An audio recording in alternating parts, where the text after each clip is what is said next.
The AMBHER project, APOLO project, and ANDREAH project are happy to share the recordings of the workshop.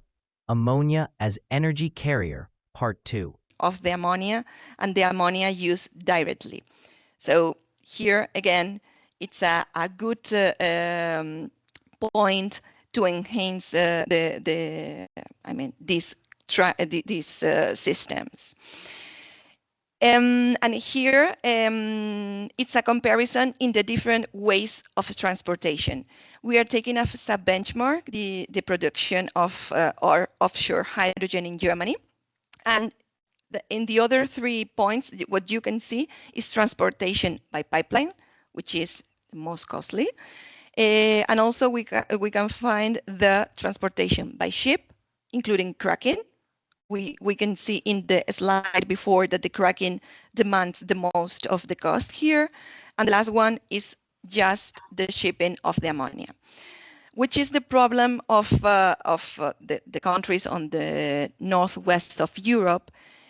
To produce hydrogen is not only related with the cost, that is like really expensive, because, for example, they do not have a lot of land for the deployment of renewable energies, so they need to go to offshore to produce this big amount of hydrogen they are going to need.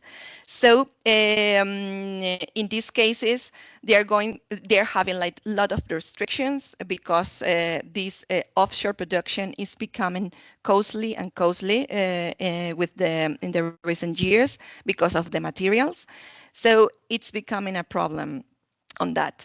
So this is the problem, that we can't, we need to use renewable energy that we have as a surplus in another, in another different geographies for covering the whole demand of these of the main off-takers in the northwest of Europe. And another interesting use of the ammonia, we are seeing this as a carrier, but if you can find like diversified the possibility of ammonia can be used like a direct use, for example, in fertilizers. So what I wanted to bring you here is a comparison between the conventional ammonia market and the sustainable ammonia market, considering in this sustainable or clean ammonia, not only green, but also blue. So as you can see, the market size now in ammonia is 185 million tons per year. And the demand is focused mainly in fertilizers and other kind of chemicals. But if we go to the sustainable ammonia, it is, the forecast for this green and blue ammonia is by 2040, the ammonia consumption will be increased in an 87 million tons per year. If you see the different uses or application of this ammonia, you can see the traditional one. So we are referring fertilizer and other chemicals, but this is just, 5%, 2%. So the other interesting applications are ammonia as carrier for co-firing and also the maritime fuel. So here you can see on the left side the forecast of the increase in the consumption of ammonia for clean ammonia, including blue, which is expected to reach 177 million tons per year by 2050. And on the left side, you can see the demand of green ammonia, just green ammonia. And here the demand is expected to grow up to 10.8 million tons per year by 2050. So here we have another possibility to consider ammonia as an interesting carrier, not only to transport the green hydrogen, so this green energy, but also as a raw material for other different uses. Here, what I represents are the the main challenges, as we can see in not only in ammonia but also in the cracking system. For ammonia, the conventional productions are based in Haber-Bosch processes, and the economics of scale benefit the large-scale productions facilities. So you need like very large investments for these kind of solutions, and the production is very rigid. We do not find a lot of flexibility, and you can see what we are considering here, like renewable ammonia is depending on renewable energies, and these renewable energies are not constant or continuous, so they are intermittent. So it's important to have some flexibility in the processes. So this is one point to improve for this new sustainable solution to produce ammonia. And in the case of the cracking systems of ammonia, the main point is they are still not well developed. The TRL, the technological readiness level, is still like in medium, low medium cases. So, for the big amounts of ammonia that are expected to be transported all over the world, we need industrial or commercial scale to be developed as soon as possible. Also, they are energy and heat intensive process. And as I tried to show you in the slides before, we still have room for economics and efficient improvements at a technological level. To show you like a little overview on the green ammonia and cracking projects right now all over the world, we have more than 350 projects under development in ammonia. More than the 75% of these projects are for merchant ammonia. Ammonia that is not going to be used on site. So it's for exports, not only for the ammonia, but also considering the transportation of the energy, so as a carrier. And you can see that only 40 projects have allocated funding nowadays. So this is a very expensive technology in the part of the hydrogen, but also in the ammonia. So it's important some kind of fund to boost or incentivize the construction of this kind of projects. In operation, we only have 6 projects nowadays, but this new technology, thinking in hydrogen, let's say electrolyzer and so on, it's taking time. As an example of one like huge project of ammonia for exportation is the new green hydrogen complex, which is developing by a joint venture between Aqua Power, Air Products, and NEOM. It's going to be a huge project in Arabia with 4 gigawatts of renewable energies, 2.2 gigawatts of electrolyzer capacity, and nowadays are at 80% of the construction completion. The point of this project is thinking mostly for exports, but still the cracking system, which is developing Air Products, the pilot they are developing, it's taking more time than they expected before, but they have like 2 sites identified, Rotterdam and Hamburg, again, Netherlands and Germany, to transport this hydrogen with a lot of commitments with different off-takers. And in the side of the ammonia cracking, there are 24 projects announced for this like more industrial pilots, let's say. 2 of these projects are under construction, and the more advanced one is one developed by Air Liquide in Antwerp. And well, the operation was expected by the Q1 of 2025, but still I didn't find any news that they started operation. So I'm concluding. Here are some conclusions. For all this decarbonization, hydrogen, and the different energy carriers, Europe needs to operate as a catalyst for all of that. I was referring before that one of the main boosters of the hydrogen projects to start the construction are the regulation and mandates that Europe is imposing for the different member states. So the transposition of the renewable directive is starting like this year. So a lot of projects are taking FID or starting construction in the last recent months. And another important thing is the funding program that European Commission and are like developing, yes, for these industrial hydrogen or derivative projects. Here you can see like the most relevant Innovation Fund, the European Hydrogen Bank, or even the Action as a Service, as again, funding programs that try to incentivize the projects to construct. But we have also other challenges, especially for the exports and the transports of the hydrogen, as we can see.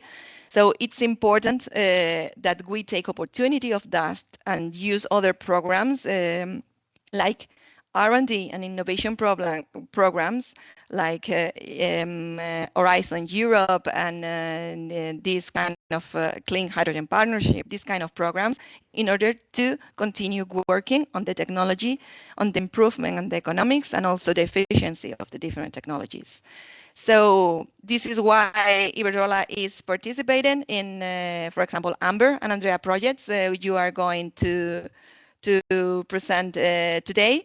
Well, that's everything on my side. If you have any question, thank you very much, Carolina. Thank you. So, is there any question for Carolina from the audience? Yes, Orlando. If you come closer, it's better, perhaps. There is a question here in the room, Carolina. Okay. Yes, hello, good morning. Thank you for your presentation. I just have one question on the green ammonia production from the AMBHER, for example. Do you think that the tendency will be to have renewable power production with storage to ensure continuous power supply and nominal operation of the AMBHER, or maybe the industrial tendency would also be to have discontinuous power supply and flexible AMBHER? Because sometimes it looks like these are two different possibilities, and it's not clear which one is the best. Thank you. Yes, thank you. Thank you for the question. A really good one. Well, what I can say on that is like currently, I think like thinking in the second alternative you were saying to have more flexibility in the AMBHER is kind of complicated because they are kind of rigid system. They're trying to improve them, and we are seeing like really good improvement in the last years, but still for the intermittency of the renewable energies is quite complicated to manage that. So for example, in the project we already have in Puerto Llano, we have like storage to manage the production of the green hydrogen, and not only the production, because we're taking advantage of the cheapest hours of the energy to produce this hydrogen, but to manage the supply to the consumer, which is Fertiberia. So you have here Francisca, then maybe she can tell you anything else on that. So like nowadays, it's not been a possibility, the second option, because we do not have the technology or the resources. Let's say from now to the next years, we expected the most flexible these AMBHER or other different kind of processes can be to produce ammonia, the better. Because the storage, it's also very expensive. You need a lot of energy to comprise the hydrogen and so on. So we'd expect like a movement to more flexible system. It could be the best. Thank you very much. Yes, Antonio, come closer. The microphone is here. Antonio Vita is going to ask something. Hi, Carolina. Thank you for Hi, Antonio. A question's about ammonia, green ammonia production. What do you think that green ammonia plant reach similar production of gray ammonia synthesis? I mean, 1,000 tons per day, or we have to reduce considering the integration with the renewable source, and this probably means also a loss of heat, loss, increase the energy consumption, for example, for the AMBHER loop. That is an issue. Mm-hmm. Thank you. Mm-hmm. Thank you for the question. Okay. I mean, let's put it this way. I mean, for the sorry, because they are calling me on the phone, and I totally lose my line here. So sorry, can you repeat, Antonio? You were referring to the size of the ammonia plant. For the size, yes. The green will be as big or smaller with an increase of energy use. Yes. So for the I mean, nowadays what we are doing is like brownfield projects. So we are taking advantage of the hover bus because we do not need to make any changes on the hover bus. We are just supplying green hydrogen instead of gray hydrogen. So no changes on that. But it's true that hoverbus are like really large scale facilities, and maybe if we can consider not only hydrogen or ammonia for export or for transporting, but for local consumption, maybe it's better to have like smaller plants, because it's going to be more more optimized in all different ways, because it's true that you need like the scale, the larger scale contributes to the economics, but because we need to produce a really huge amount of ammonia like nowadays. But if we are thinking in more reduced consumption, more flexible, like direct consumption on site for the different new customers, I could go for these more reduced production plants, more reduction ammonia plants, let's say. Good. Then let's see if there is something in the chat.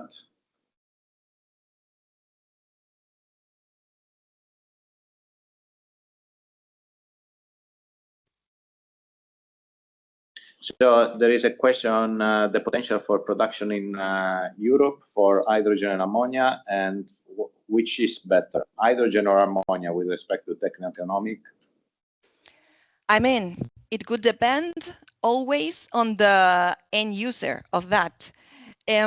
Nowadays, hydrogen is the electrolyzer technology is quite expensive, so we need also a lot of improvement on that. So producing hydrogen for huge amount is very important to contribute to the economics, but it's true that the demand is still growing up. Until now, we didn't have any incentive on producing hydrogen, so the customer they didn't have the willingness to pay for the real cost of this hydrogen. So we needed like larger scales for these productions in order to improve the economics. Nowadays, with the regulation incentive, I mean, we are seeing a change, and for example, refineries mostly are taking FID on the different projects. But thinking on the difference between hydrogen and ammonia, if the hydrogen we are going to produce is for local consumption, is the better. I mean, if you did just hydrogen, is the better. If you need ammonia for local consumption, for sure ammonia. But if we are thinking on exportation, for example, or transport for longer distance, I would say ammonia, because the economics is going to be worst in the case of just hydrogen to be transport. So we need this other carrier in order to make it feasible economically also. Thank you very much, Carolina. Thank you again. Thank you. Of course, for the people online, always write the question in the chat in case we will also answer later. But we have to proceed. Thank you again, Carolina. And the next speaker is Francisca Galindo from Fertiberia on the safety of ammonia. I'm going to share my presentation. Yes. Can you see it? Yes, we can see. Just a minute. Now it is working. Okay. Just a second. Just a second, Francisca. Yes. Can you speak now? I'm speaking. Can you hear me? No, we don't hear. Can you speak again? Hello? Yes, now we hear. Now? No, Okay. I was trying to change the setting, but I didn't succeed. Okay, good. Please, go. Then, again, good morning. My name is Francisca Galindo Paniagua. I'm the Technical Director of Grupo Fertiberia. We are located mainly in Spain and Portugal. We are producing fertilizers and also industrial products. One of these industrial products is ammonia. And ammonia is the raw material for the nitrogenous fertilizers. And we are producing ammonia in two of our plants, in Palos de la Frontera and Puerto Llano. And in Puerto Llano, we are also producing green ammonia. As Carolina said, we are producing it from green hydrogen produced in Iberdrola, in a project together with Iberdrola. And related to the question about how to produce continuously green ammonia, what we are doing in this moment is to mix green hydrogen from the electrolyzer with the gray hydrogen, and we produce both at the same time. So this is our solution in this moment, but we are running other projects for the future to produce more green ammonia and to save the way we produce it continuously. Of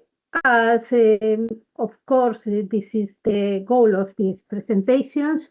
Ammonia can be used as a green energy carrier, but there are some safety issues we have to have in mind, we have to know when we use it. In this slide, you can see the index. First, I will start with a summary of the hazard, and I will finish with some accident examples. In this slide, you can see a nice summary of the hazard with some pictograms.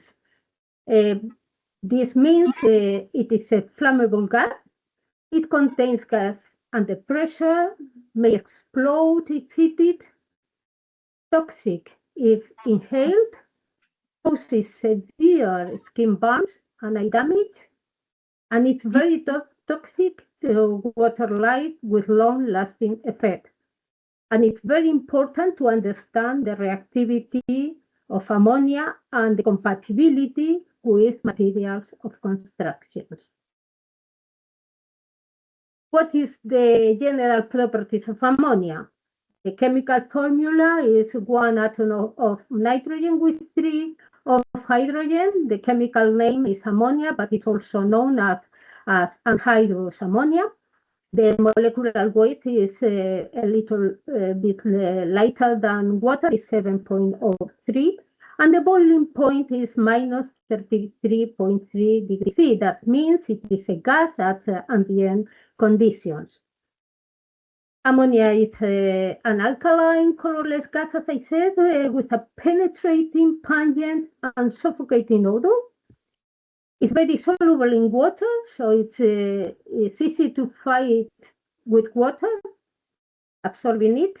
The gas is strongly irritant and corrosive, not only to the skin, but to eyes and respiratory tract, and has toxic properties. Condenses into colorless liquid when cooled and compressed, and the liquid can cause severe cold burns in contact with the skin. Although ammonia is capable of forming flammable mixtures with air, it is difficult to burn. Some chemical properties are, for example, its alkalinity. A solution of 1% in water have a pH of 11.7. It's found explosive compounds with mercury, chloride, iodide, bromide, calcium, etc. The gas can react with nitrogen oxides and with strong acids such as nitric acid in a violent reaction. It's very, very corrosive to materials such as copper and its alloy. It's something that is have to be avoided. Ammonia in presence of oxygen can cause stress corrosion, cracking in steel vessel. This is something very important to avoid. And so we must control the oxygen content in the vessels, and it is done by addition of water up to 0.2%. Flammable properties of ammonia.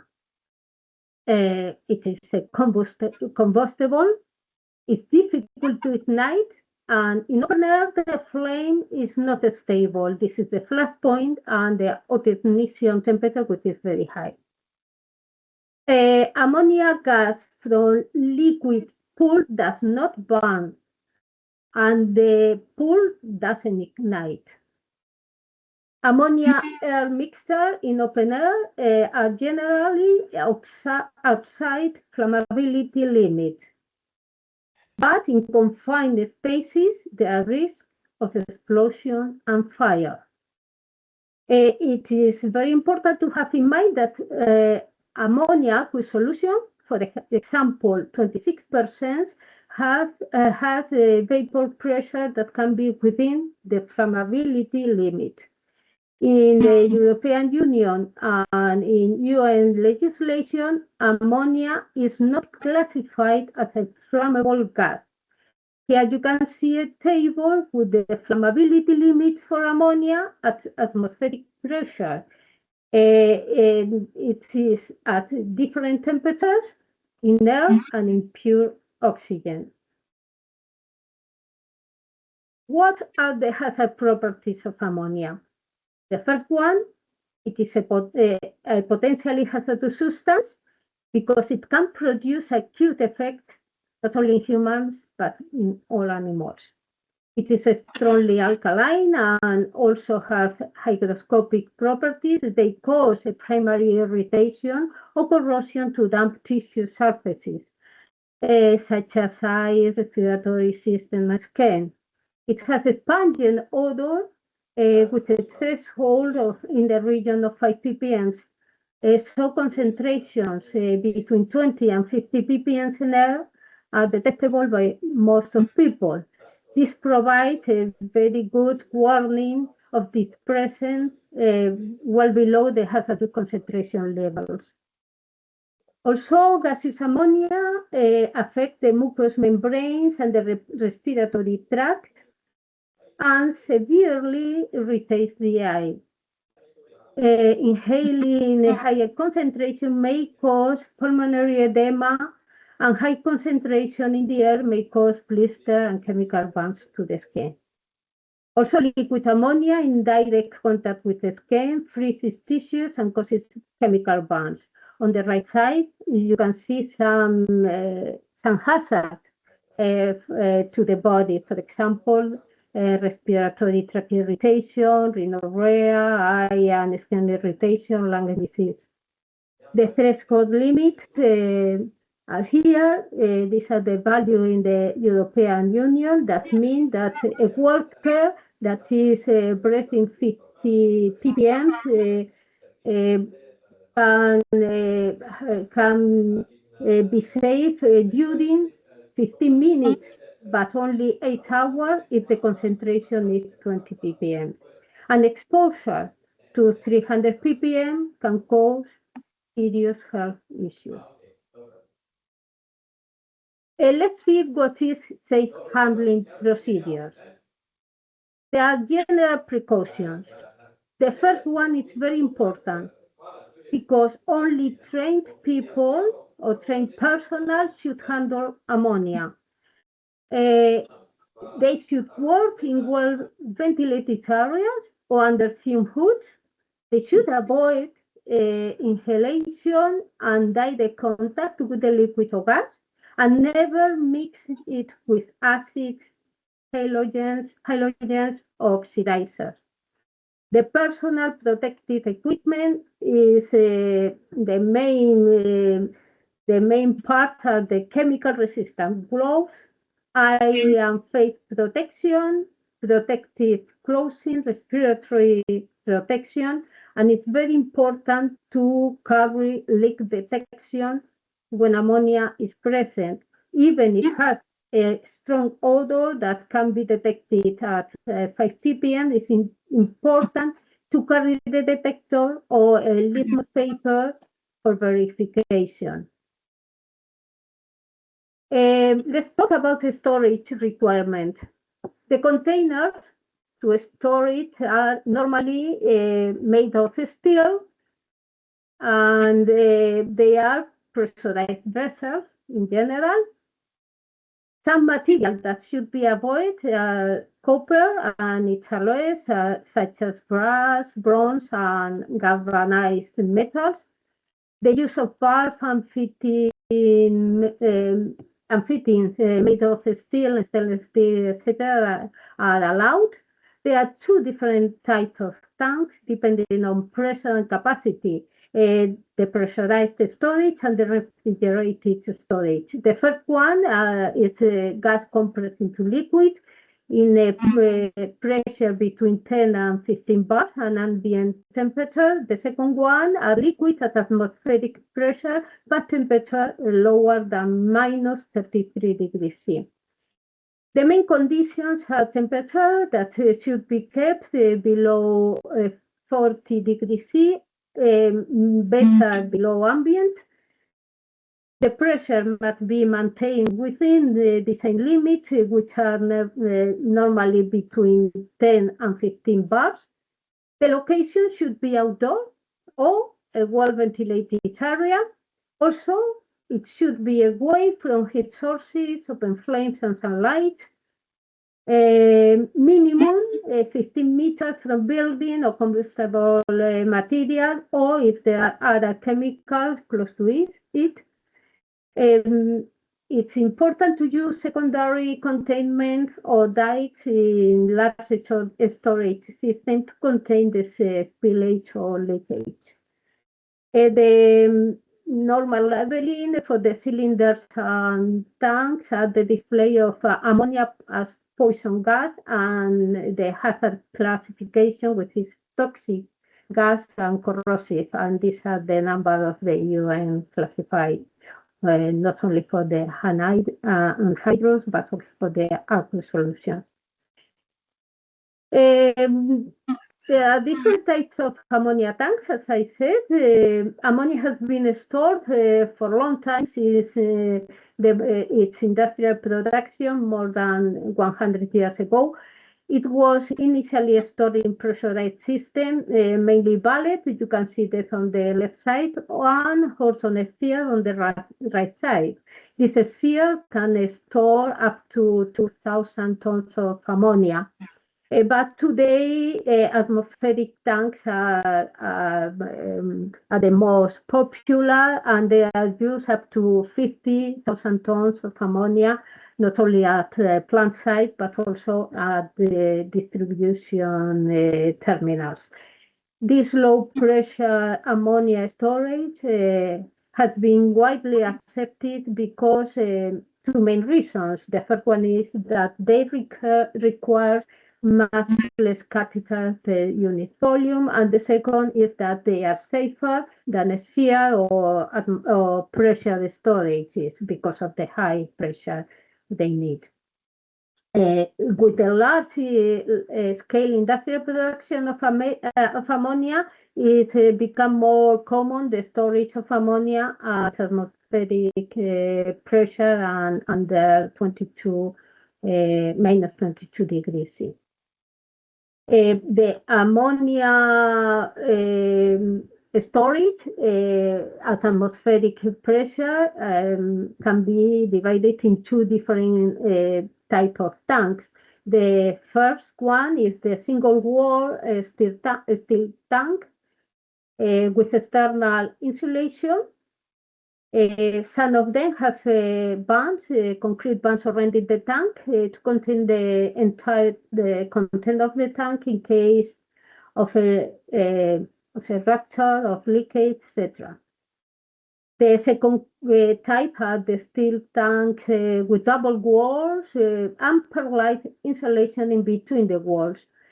They are known as double wall tanks or double containment tanks, and these tanks can be divided in two types with insulation in annual space or insulation in the auto tank. Let's see the emergency equipment. One very important place is the loading and unloading area. They should have a positive pressure breathing air supply to the control building in the direct vicinity of the loading. An ammonia detector system in the perimeter of the container, a flow monitoring and shutdown system to detect an excess of flow, a dry drainage to retain any kind of spillage, and fire hydrants at various locations in the area so that it has water supply in all moments. For the operator training, they have to know the general requirements for the carriage of dangerous goods, also the special requirements from regulations related to ammonia. They should know the properties of ammonia and its behavior, not only for the gas, but for the liquid as well.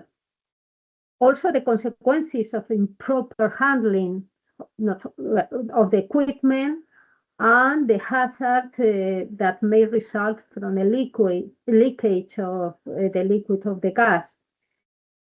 They should know the action to be taken in an event of a spillage, the recognition of the defect of a container, the correct leveling of the container, and the correct use of the protective equipment in case of fire extinguisher and breathing equipment.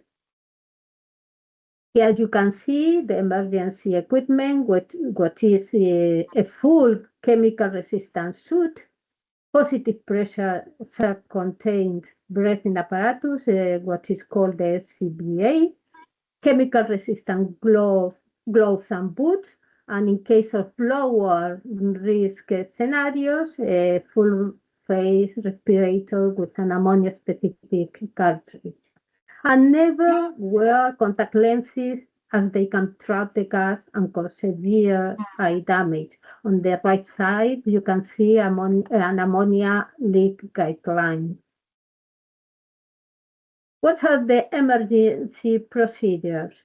In case of a spill of a leak, the first thing is to evacuate and isolate the area, to wear the CBA, to use water spray to absorb vapor, but never directly direct the water to the leak of the ammonia liquid, to contain the liquid to prevent environmental release, as I said, it is toxic to aquatic life, to take consideration for the evacuation of the population living and wind of the incident, to warn the population in the danger zone, and advise to stay inside, close doors, windows, and ventilation, and the use of wet towels to cover openings under doors and windows.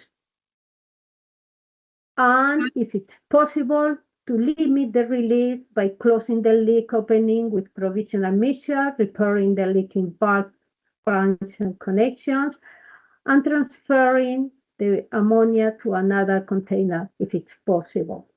In case of a fire, use dry chemicals such as foam, CO2, and water spray to cool the containers, and to use water spray to cool fire-exposed containers and structures, to disperse vapor, and to protect personnel.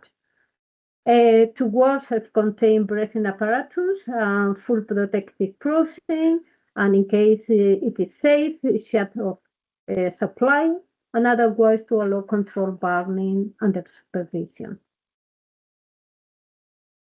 What are the environmental and waste considerations? The first one is to prevent ammonia discharge into drains and natural water. The second is to contain the spillage if possible and to remove any ignition sources. To consider covering the liquid pool with foam to reduce evaporation if it's possible. To use water sprays to combat glass clouds, but never applied water directly into the ammonia spills, and to neutralize small quantities with dilute acids such as sulfuric or phosphoric acid before disposal, and of course to follow local environmental regulation. Why I'm repeating not to combat directly with water the ammonia spills? Because the water will evaporate the ammonia into a very dense, a very heavy cloud, very, very difficult to fight. And on the right side, you can see an emergency response guide on how to handle a liquid ammonia leak. I will finish my presentation with two accident examples involving ammonia. The first one was a major accident occurred in Dakar in 1922. It happened in an industrial area at a peanut oil processing facility near the Dakar port. In this case, anhydrous ammonia that was used for the product at the facility was stored in a portable tank which was commissioned in 1983 and repaired in 1991. The well repairs were made on crack detected on the tank surface. This is very common, and that's why it is very important to avoid stress corrosion cracking by adding ammonia to the container.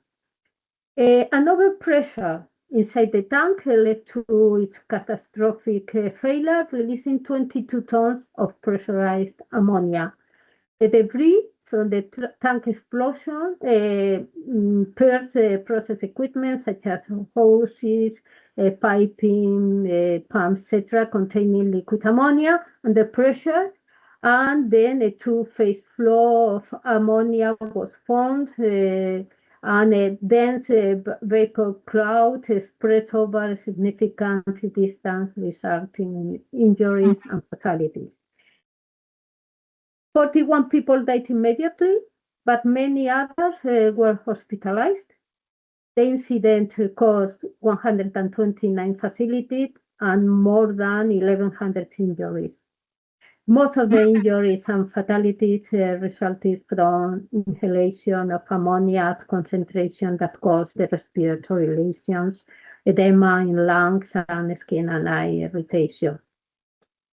Near the release location, many fatalities resulting from direct skin exposure, cold wounds, and inhalation of high concentration of ammonia. The root cause analysis showed that there were multiple causes of this incident. For example, related to the design, the operation, the hazard management, etc. But there was a primary cause, which was overfilling. This is apparent to be the main cause of many numerous incidents worldwide. Overfilling of high-pressure compressed gases result in overpressure and loss of containment. This is the filling ratio. It's a very easy formula to calculate. And here you can see the table where there is the maximum filling ratio for different kinds of containers for ammonia. What are the main learnings from the Dakar accident?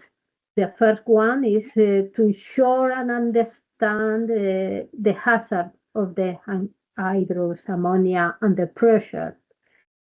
The properly designed fail-safe equipment and their appropriate utilization in production, transportation, and handling.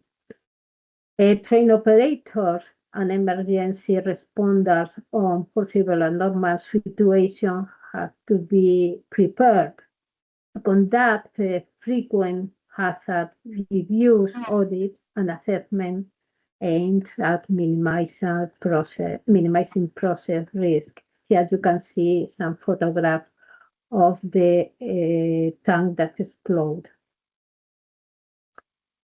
The second and last accident is one crash, traffic crash involving a truck carrying ammonia in Illinois in 2023. It happened on a highway involving multiple vehicles and including a semi-truck that overturned and was leaking anhydrous ammonia. 5 people died and parts of the neighborhood had to be evacuated due to the crash. The truck was carrying about 28 cubic meters of ammonia at the time, and more than half of this ammonia, around 15 cubic meters, was released.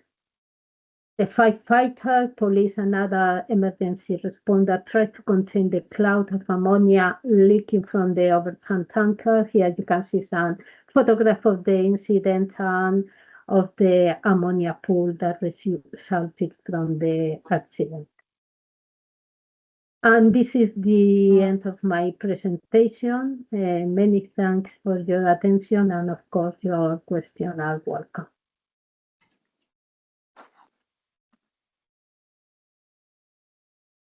Thank you very much, Francisca. Any question from the audience? I have a question myself, because you finished with the safety, with the incidents and accidents. Is there any database for accidents for yes, sure. for ammonia? There are many very good database. One of them, and for me is the best, is the Fertilizers Europe database for accidents. There are many related to ammonia, and they've been some similar to the Dakar accident, involving ammonia from explosion in tanks. Many of them because of fulfilling for extra filling of the tank, and this is something that is very important to have in mind, and also because of stress corrosion cracking in the tank. Some of them during production, they are related to leakage during production, but our fires, they are also very important as well. Okay, thank you very much. Any other question? Yes, perhaps you can come closer.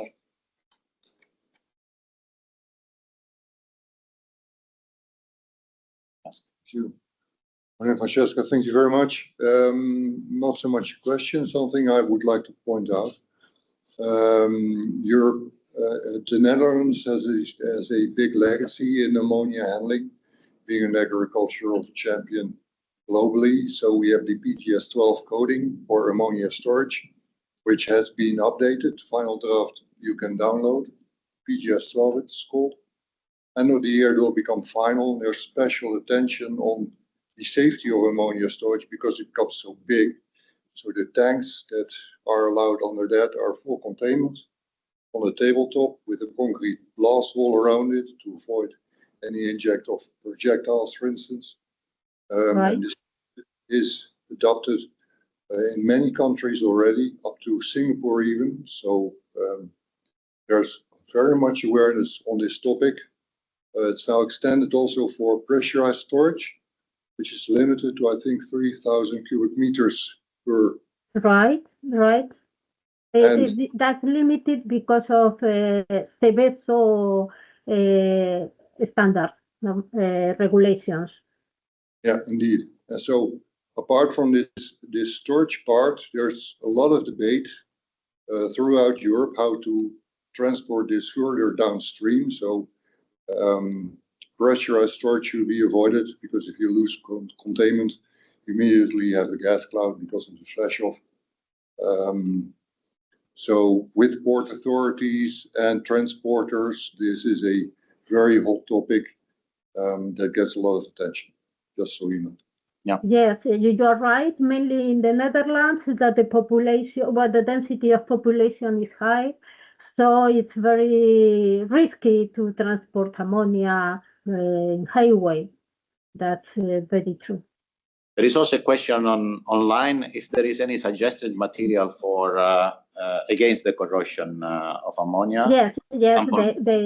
The main material used, as I said in my presentation, is carbon steel, but a special steel for ammonia for very low temperature. And of course, any of them have to control the oxygen content to avoid the stress corrosion cracking. It is easy to do it. It's just to add water, but add water at a quantity that has to be very well controlled, less than 0.2%. Thank you. If there are, let's thank again Francisca. If there are Thank you very questions, much. Thank you. Please put in the chat and then we will try to answer. Thank you. And now we will continue with the presentation. Then I think we can give the floor to Antonio Vita from CNR, who will speak about catalyst for ammonia synthesis in maximum 20 minutes. Okay, Thank you also for the introduction. Good morning to everyone. I'm Antonio Vita. I'm a researcher at the National Research in Italy. It's a large entity, public research entity in Italy. So I'm going to talk about ammonia synthesis catalyst. I don't want to add nothing for this slide because Carolina explained very well the potential of ammonia as an energy carrier. So we go directly on the catalyst. So here we have two timeline. This one showed some historical events, important event and development of materials and also process for ammonia synthesis from the early beginning to our days. And here we have an extrapolation focused on materials, on catalytic materials developed starting from the early stage of this technology, starting from iron-based catalysts, so ruthenium-based catalysts and so on, electrolytes and some metal oxide until our days. But coming back to the early stage of these technologies, iron-based catalyst was the catalyst of choice. It was the only catalyst scaled up, and the only catalyst that actually is used in the most of the large plants all over the world. Of course, using these catalysts, the AMBHER process is carried out at very high temperature and also high pressure. We have some limitation related to thermodynamic aspect. Because ammonia is, is an exothermic process, so it works better at low temperatures. But at low temperatures, we have some kinetical problems related to materials, to catalysts, to activity. So we need high pressure and high temperature.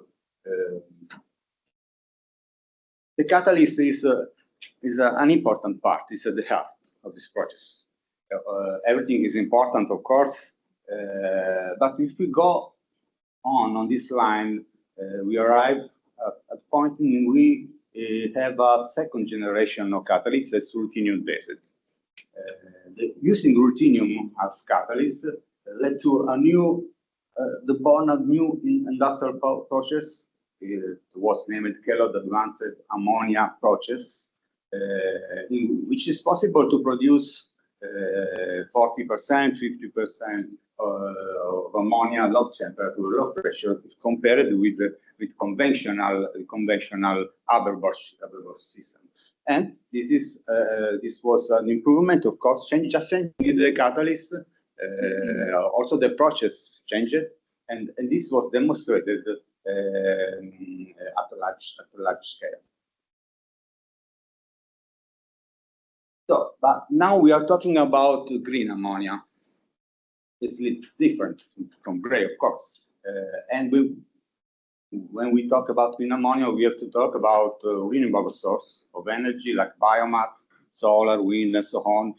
That are characterized by the distributed situation. So, and this doesn't meet, that fit the large-scale ammonia plant. We are talking about more than 1,000 tons per day. But if we consider the integration with the renewable source, maybe we can stay on medium, intermediate scale, on large scale. And this is not. Sometimes the scale down is not easy. Maybe it's more easy the scale up of system. The scale down is not so easy. If you look at this graphic, what we see is that when we reduce the amount, the capacity of our plant, we have an increase of energy consumption, and this is related mostly to the heat losses for the green ammonia plant, because you have to imagine to remove steam reformer system, very big, well integrated with the AMBHER process, and put down an electrolyzer. So there is a lot of heat to recovery in this process, and so this is one of the problems, in my opinion. This and this for a green ammonia plant. But this is something that is driving working in research. So if we look at the graphic, what we have here is a research, a search in the keywords ammonia synthesis catalyst. As you can see, the interest in this area is increased. There are a lot of applications in this area that are driven to develop materials that work in mild condition, to develop reactors that work in mild condition, a low pressure, a low temperature. This is the driving force, because we want to stay in this area. If we have low temperature, low pressure, actually we are here. So I did some other search using adding other keywords, iron, just to understand which is the situation about different kind of formulation. There's a lot of interest also on iron. ruthenium, of course, but there are also a new area of materials, electrolyte, for example, complex electrolyte, other materials that are not shown here, like nitrides, nitride-based catalysts. This is an interesting area if you want to make something on very novel, very exotics also. I cannot. You can try to work on this development, this material that are promising in terms of reduction, or actually reduction, especially of pressure, not so much on temperature, but also on temperature. But let me come back to the catalyst, the iron-based catalyst, because actually it is used in most of the plants all over the world. At the beginning was a fused mixture of at that temperature of different iron oxide, TANs. Of course, there are some improvements in using some promoter that can improve stability, that can improve also the activity of iron-based catalysts. But basically, the performance is also related, continues to be related to high temperature and high pressure needed. So this kind of catalyst can produce about 15–20% of ammonia after the reactor. But the real situation is this. I choose two, the large company that produce catalysts in the world, and I don't receive money from Johnson Matthey yet, but okay, just to be practice. But if you look, they still produce iron-based catalysts with different formulation, maybe different utilization of promoter, and also they promise interesting performance, 80 bar, 120 bar, that are not so much distance from the performance related to ruthenium-based catalyst. This is the real situation. I don't know. This is an interesting point for the discussion, because actually ruthenium is a promising catalyst, of course, but most of the company for large scale develop iron-based, continue to develop iron-based catalyst. It's something related to the cost, maybe, of ruthenium, or stability, or the other problems. But this is the real situation. I know. Of course, on research side, there are some also activity related to develop iron-based catalysts, but at the end of the day, we need to increase temperature, pressure to reach sufficient performance, acceptable performance. Let me say something on the mechanism, because it's something that's at the base for the development of catalysts. The general certain mechanism, a large mechanism in which the red determining step is the absorption and dissociation of nitrogen. Then we have other steps at lower energy, hydrogenation, and then release of ammonia. This is a dissociative mechanism. This is also valid for ruthenium. Here we have another description, but basically it's the same kind of mechanism. What is important is to understand that each transition metal interacts differently with the nitrogen. So if you look at the volcano plot, in which we have a turnover frequency in function of nitrogen absorption energy, the ideal catalyst should be here in the point at the edge. Ruthenium is very near. Iron is a little bit far. So this is, of course, this to say that each metal interact in different way with nitrogen and produce the energy for the absorption of nitrogen and dissociation of nitrogen. So just to explain better what happens when we use a ruthenium-based catalyst, the advantage can be related to the potential of ruthenium to make a back connection to the orbitals of nitrogen in order to lower the energy and weakening and help the the breaking of on nitrogen triple bonds. It's something that happened about back connection and transport of electrons from the super to ruthenium to nitrogens. So there are many things that we can do to improve the performance of catalysts, to tune our formulation to get best performance. So one is the optimization of ruthenium particle size. V5 sites are most used, so best performance respect of kind of sites, and also small size of ruthenium that are also important.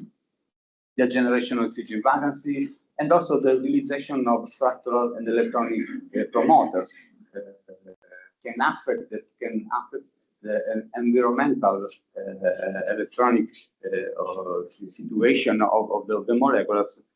This have to reduce the energy of activation of nitrogen. For example, barium is one of the structural promoters that is used. As you can see here, the barium cells surround the ruthenium particles and generate strong interaction with ruthenium. One of the actions is to generate B5 site. The other one is to inhibit gas absorption, reducing the hydrogen poisoning. This is another problem of this kind of catalyst. Barium is also used like an electronic promoter. Mechanism is similar. There is a dead electron donation to weak the triple bonding, and in this way we can decrease the activation energy of the limiting set, the rate limiting set. So when we had barium in a catalyst, what we saw is an increase of performance, also a low temperature, a low pressure. Another possibility to tune our catalyst, as I said before, is add an electronic promoter. In this case, we have a cesium. This is one of the most used. In general, what we can say that alkali and alkaline earth metals with lower electronegativities can donate electrons to ruthenium surface.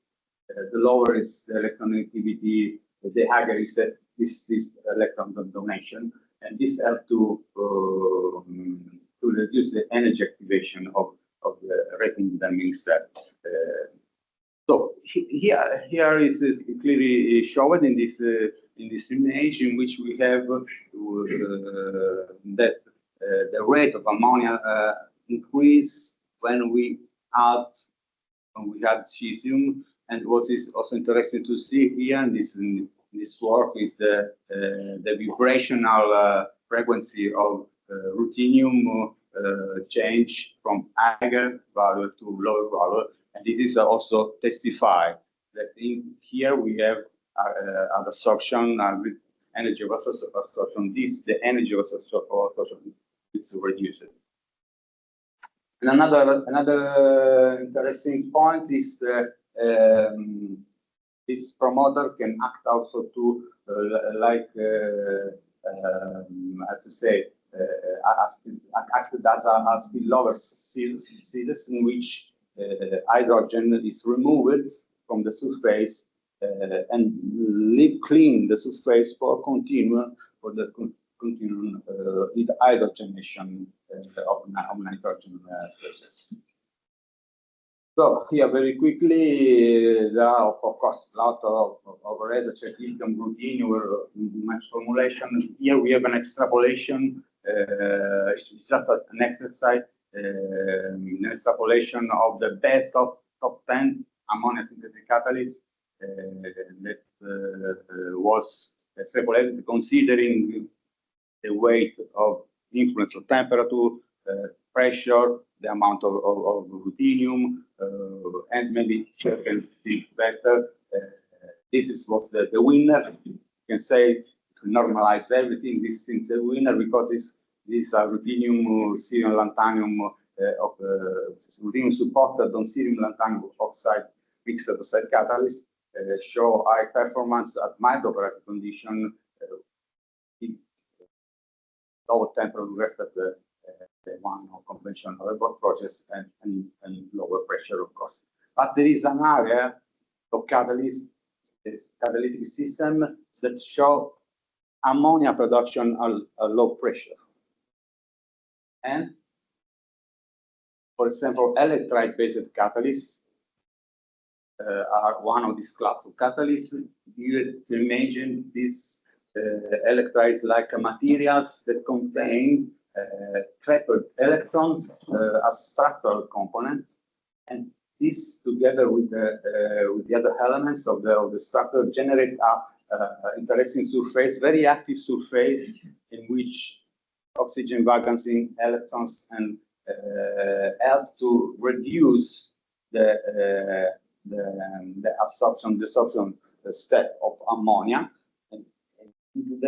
For this catalyst, the rate controlling step is not more the absorption, but this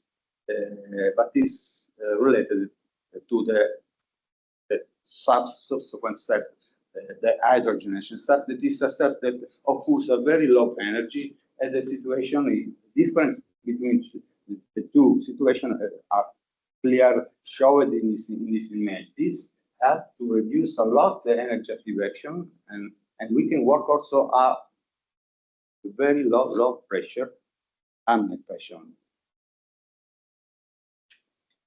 Ternary nitride are another class of this catalyst, very similar. In this case, what we have is a material in which combine two metals, one with too high nitrogen absorption energy, and the other one with lower nitrogen absorption energy. It's the case of cobalt molybdenum nitride structure. Also, in this case, with a very active source surface that contributed to contribute to the reaction. It's not only for the dispersion of ruthenium in this case, sorry, of metal part in this case, but helps the process to go on to lower the activation energy of ammonia, of nitrogen. And there are several mechanisms that occur. We have a dual synergy mechanism in which molybdenum is specialized in activation of nitrogen, and cobalt is specialized in dissociation of hydrogen. Then oxygen vacancies have to trap the nitrogen spaces on the surface, and there is also a promoted back donation of electrons that help to weaken the nitrogen triple bond, and in this way we reduce the energy activation. So here we have some performance of this kind of materials that show how the performance increase working at very low pressure. So I'm going to conclude this presentation. For sure, we can say that the energy consumption on modern AMBHER process was improved, was reduced. But if we look to green ammonia synthesis, this requires a new class of materials, a new catalyst, also reactor, I have to say, for operation in mild condition. Because we want to stay for the next generation of catalysts should be stay in this position, in which we have low temperature and low pressure. And actually we are in this position with ruthenium that works a little bit better, but not so much with the iron. So we want to stay in this position. So everything can work, about can help to improve the performance using structural electronic, spin promotion effect, and so on. But it's not too difficult. It's not too easy, sorry, to produce something that works better in this position, and that is also scalable. This is one of the problems. Regarding new class of catalysts, electrolyte and nitrites are very exotic formulation, interesting, promising, but there are some things that the challenges that should be addressed. One is the stability of this material. The other one is the synthesis method, and the cost, of course, we have to consider to reduce the distance between this kind of materials and the more common ruthenium-based or iron-based catalysts. Okay, thank you so much for your attention. Let me promote the conference that my research team is organizing in Palermo, the second International Congress of Sustainable Energy and Related Technology. So you are all welcome, of course. Thank you so much again. Thank you very much, Antonio, also for keeping the time. Any question? And cannot see the question online. Yes. What is the price of produced by the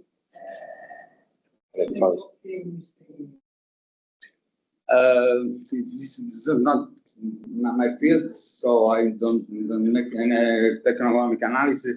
But of course, the cost is the contribution of green hydrogen and the electrolysis part is the most important. Is about different. Out 80%, maybe 80% of the total cost of the ammonia, and actually it's not comparable with the cost of gray ammonia, but we need to reduce, of course, the cost of energy. Depend on cost of energy. Green hydrogen from electrolyzer is 8 euros per kilo. Per kilo, yes, of course. We need almost 6 kilos of hydrogen for 1 kilo of ammonia. No. It's different. We need to add also the AMBHER process that contribute to increase the price. But the efficiency is not so high to produce ammonia by traditional process.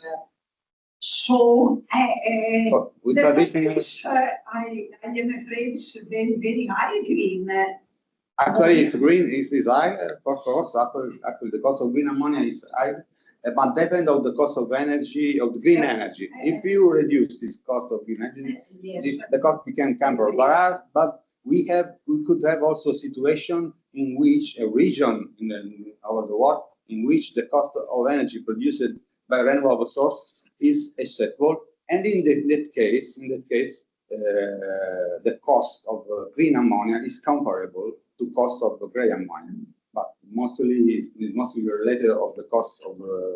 I suggest also to ask in the audience later, because there is somebody working on green ammonia. Yeah. Perhaps they know the cost as well. Green ammonia. We must sell green ammonia minimum 10 euros per kilo. So it is not possible to sell in Europe.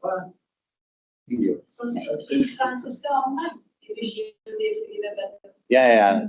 Of course, people online can also join, but I see also that there is somebody that wants to speak online. Is Christos? Yeah, can you hear me loud and clear? Yes, we hear you. I have a question regarding the most active catalyst, 50% cerium and 50% lanthanum. So in this case, it is reported that both of these elements can act as supports and as promoters. Do we know what's going on in this case? What is the role, for example, of those two elements? Oh, yes, yes.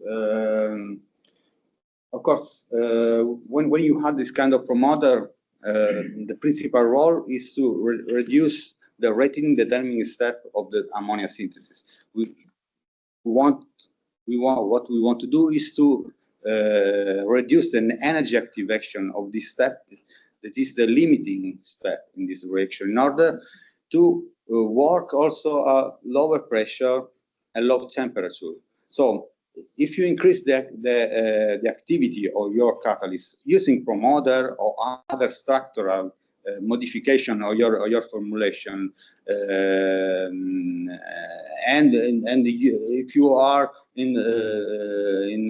you are in good position to reduce the interaction of nitrogen molecule with the surface of your catalyst, reduce the energy of activation, and this is translated in something that can operate at low pressure, low temperature also in conventional reactor. Thank you very much. Thank you for the question. And for the people online, of course, inside there was a question about the cost of green ammonia. You can always answer if you feel like. There is a question in the audience. Can you come closer, because then they can also hear online. I forgot before to ask. So. Thank you for your presentation, Antonio. Stay closer and increase your voice. Okay. Thank you for your presentation, Antonio. I would like just to know which are the typical operating conditions when you have nitrates as catalysts, and which is current research on this topic. So which are the drawbacks that these catalysts show, and which are the research lines to overcome them? Thank you for the questions. So these are very interesting material and promising also. The operation conditions are more or less ambient pressure and between 300 and 400 degrees centigrade in temperature. But there are a lot of drawbacks. One is the preparation method that is very complicated, that occurs in glow box, because these materials are not tolerate air. Some of these materials don't tolerate, are not resistant to humidity. This is, and apart the cost, okay, that is very high. These two things are not so good things to resolve for. I mean, for future scale up, we think to the utilization of this material for large scale ammonia production. Okay, so I would thank again Antonio. Thank you, and we will continue with the presentations.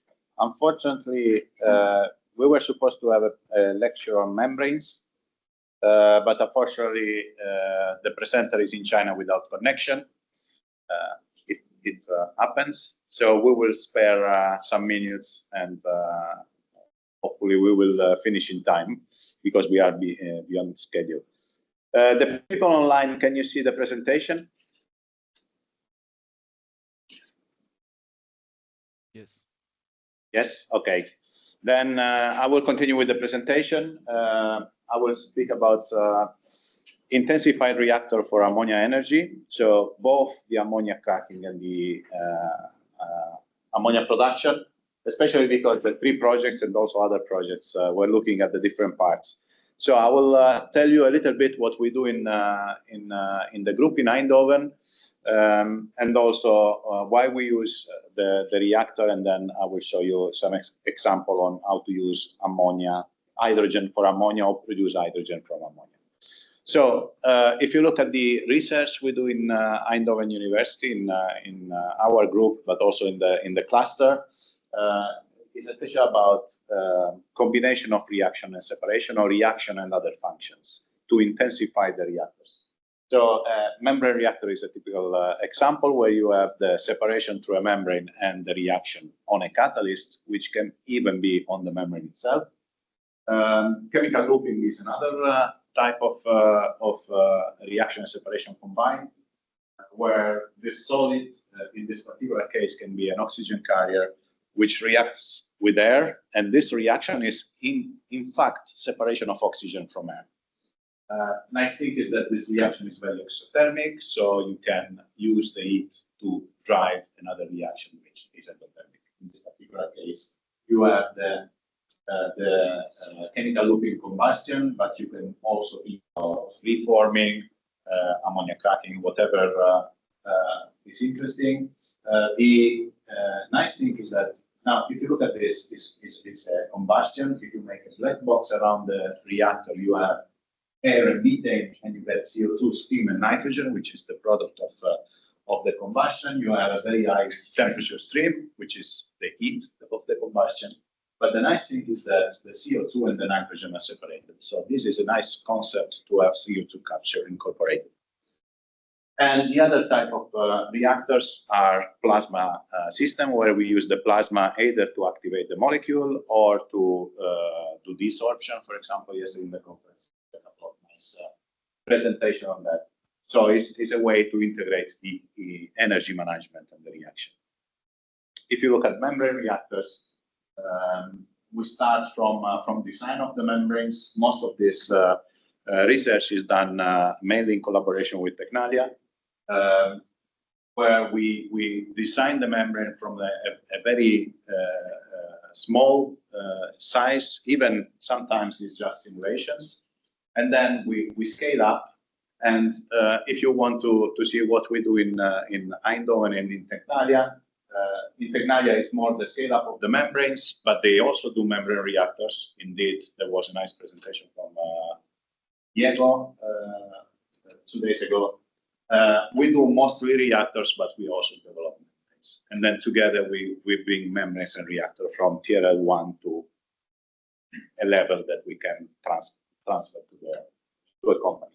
Now, if you look at the membrane, of course, most of you know the membrane separation is one of the functions, but you can also think about membranes for many other applications and functions. One is contacting.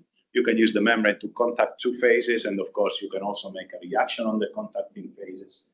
And the nice thing of this is that if you think about a normal contactor, think about liquid gas, like a distillation column or an absorption column. The contact area is very important. And in an absorption column, you go for contact areas ranging from 50 to 1,000 square meter per cubic meter, depending on the packing that you have, if you have trays and so on. In a membrane conductor, if you take a nice nano structured polymeric hollow fiber membranes, you can reach 10,000 or 30,000 square meter per cubic meter, which is intensifying again the contact. Immobilization is another nice application. Most of the people working on immobilization with the membranes, they use the membrane to immobilize enzymes, and enzymes are catalysts. But we also do immobilization of catalyst itself for high temperature reaction. And the other one is the control release. Now, the easiest way to imagine this, imagine that you have a pill, right, that will dose the drug based on the concentration difference. For example, insulin that is released because of the difference in concentration in sugar. But this you can also think about a high temperature reactor. Now, if you put a reaction close to this function, then you have a membrane reactor, which is one of the topic of this presentation. A membrane reactor, obviously, because you have catalyst and because you have a membrane, you can classify in different ways based on the catalyst configuration. So typical fixed bed or fluidized bed. Additionally, you have a catalytic membrane, because if you use the membrane to support the catalyst, then you have a catalytic reactor. Depending on the membrane material, you have organic or polymeric, and then anything else that is not polymeric. And polymeric membranes are already, polymeric membrane reactors are already used. Imagine the bioreactors many of them are already with polymeric membranes. But we work at high temperature because of hydrogen reactions are always at high temperature. Then mostly we work on inorganic membrane. And then the function that you use for the membrane. You can extract, distribute, or make a contact. Now, a typical membrane reactor would be something like this in the figure. This is another reactor that we developed together with Tecnalia in one of the projects, where we have the membranes immersed in a fluidized bed to drive the reforming of biogas, and then because we use hydrogen selective membranes, we have pure hydrogen from one side and the rest from the other side. Now, does a membrane reactor work? Obviously, yes, otherwise we will not be here. There are several examples. This is a nice example of a membrane reactor for water gas shift. And why it works? Because if you use a membrane to remove one of the products, you can shift the equilibrium. So you can drive the reaction in conditions that are limiting for a conventional system. Think about reforming. Normally you have to go at high temperature, but if you remove the hydrogen, then you can decrease the temperature, which is the case of ammonia cracking, for example. And in this case, it's the water gas shift, and the authors show that there are a lot of benefits. Of course, I will not go in more detail because of time, but a membrane reactor works only if you have a problem with the reaction itself. If you don't have a problem, if you have a reaction that is not limited by equilibrium, is not limited by a product, like the reaction being limited by poisoning by a product, then a membrane reactor, of course, will work, but the cost of the product will be higher than the conventional system. Now, let's look at the ammonia's energy carrier. We have this nice picture that I believe was made by Valentina in one of the projects, and the complete value chain for ammonia energy starts from renewable energy production and conversion, where the previous question was really how we can make this cheaper, because if this is not cheap, then everything is not cheap, right? In ARENA, we had some work on that, especially on a particular type of electrolyzers. Then there is the green ammonia production. There is an equilibrium reaction, and of course, you can use membrane reactors as well. You can use any intensified reactor. In particular, in ARENA, we were using sorption enhanced reactor, where the sorbent is capturing the ammonia. Again, if you remove ammonia with the sorbent, you shift the equilibrium. It's a similar concept. In AMBHER, we do with the membrane reactor. Then there is the storage. We had a little bit of work on storage in ARENA, but generally, we don't work on storage, and you need a lot of expertise in safety, as Fertiberia was showing before. Then, of course, there is the transportation. Generally, we don't work on the transportation. And here, again, the same concept applied plus the regulations. For example, in the Netherlands, we always say it's very easy to transport ammonia. Yes, if you are in the plant. It's not very easy to transport ammonia on land because of the regulations. For example, I don't believe that trains can go with ammonia close to a city. And since we have the railway close to the city, then you cannot transport easily ammonia in the car. So here is regulation driven.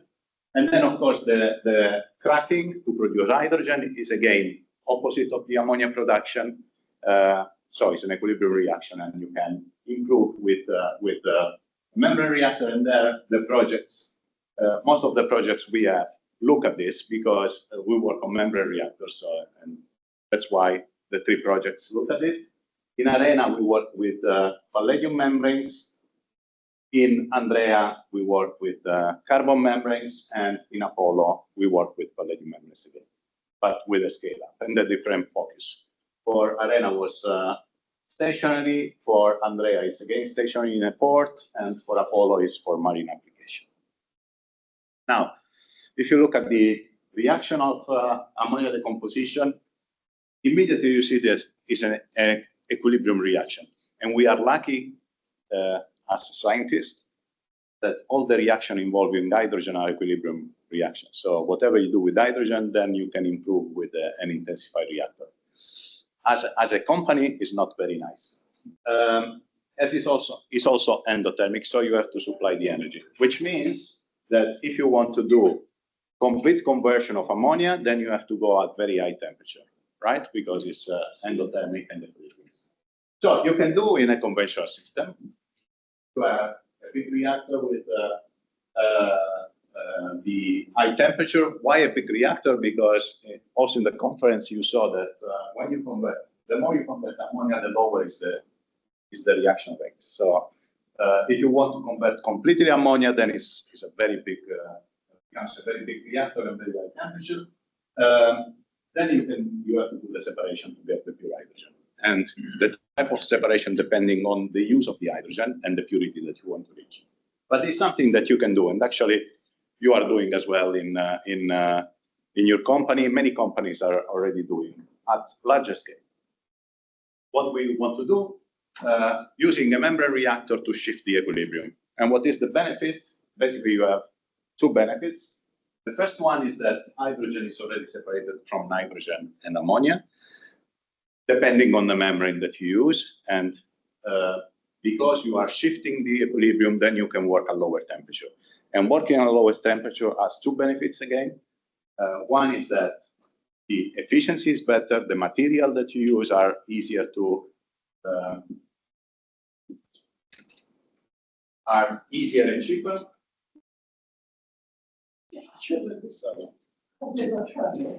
And the other benefit you have is that even at this lower temperature, if you remove the hydrogen, the reaction rate is still okay. So that's why the membrane reactor makes sense on paper, but of course you have to prove. And we did a lot of experiments, a lot of papers as well. This is the paper of Valentina here in the room. And here you see what I'm referring to. If you do the reactor without membranes, in our case, what does it mean is that we close the membrane. So it's the same reactor, same configuration, but the membrane closed. Then you have a certain amount of conversion. Again, it depends on the temperature and the amount of catalyst that you put there. Obviously, because we are much far from the equilibrium, we could have had better conversion if you put more catalyst, but the maximum was the equilibrium. Then in the same reactor, when you open the membrane, then you see that you can go much higher in conversion.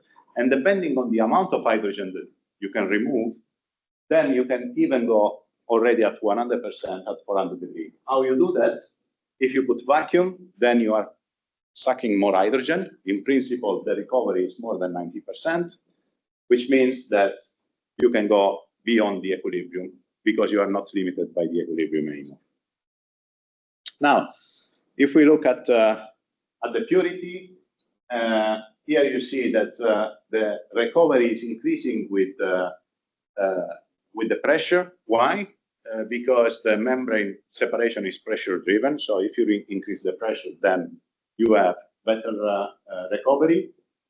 And if you have better recovery, then you can have also better conversion, which is in contrast with the conventional reactor. In the conventional reactor, if you increase the pressure, then the conversion decreases because it's proceeding with an excess of moles. In any case, what you see that the purity is much higher than 99%. Then it depends what you want to do with this hydrogen. If it's for combustion, it's even too high. If it's for general use in many reactions, it's very good. If you want to use in fuel cell, it's not good anymore because in fuel cell we have a limit of 0.1 ppm. So how we can get this purity to this limit? Well, there are several possibilities because we work with membranes. The first one that we look at, having better membranes. So in the first case, we have a membrane that is very thin. If you increase the thickness of the membrane, so we asked Pecnalia Alba to make better membranes, and then you see that indeed this is relatively simple to do better membrane. You just do the thickness bigger. And then the selectivity becomes much higher. Obviously, the recovery becomes lower because thicker membrane, lower flux, but the concentration goes beyond what we can measure in a reliable way. And the other way that you can do, because we do membranes, we do also processes, is to work on the process itself. So you can, for example, make a small cleaning of the hydrogen, because you have hydrogen with some ppm inside of only ammonia. Nitrogen is not mostly not passing through. So if you put a little bit of solvents, then you get immediately at 0 ppm in concentration. And now this scheme is so big because we did a patent, so you want to show everything, but in reality, this is as big as one membrane. So you just need a few grams of solvents. Of course, if you do solvents regeneration. If you want to do no regeneration, then you need a lot of solvents. Now, the solvents that I believe Valentina used as well was zeolite solvents, so solvents that are available in literature. And of course, then the question is, what is best, the thicker membrane or having the process a little bit more complicated? Well, only the cost analysis will tell you, because if you do larger thickness, then the membranes will cost more. You need more membranes, but the process is very simple. You have a single reactor. If you want to live with cheaper membranes, then the membranes will be cheaper, of course, but the process becomes more complicated. And even though this is small, still you need the control, and you need to make sure that works everything well. It's like a PSA, so it's not piece of art or is not rocket science, but still has a cost in the process. Good. Then, because we also like science, we also screened a lot of solvents to find out which one was the more stable. And you see that we did several cycles. We also found out which solvent was the best one. And just to show you, normally in a paper, we always put 0.75 as a limit, because our machine can read in this. This limit is what is written that is reliable.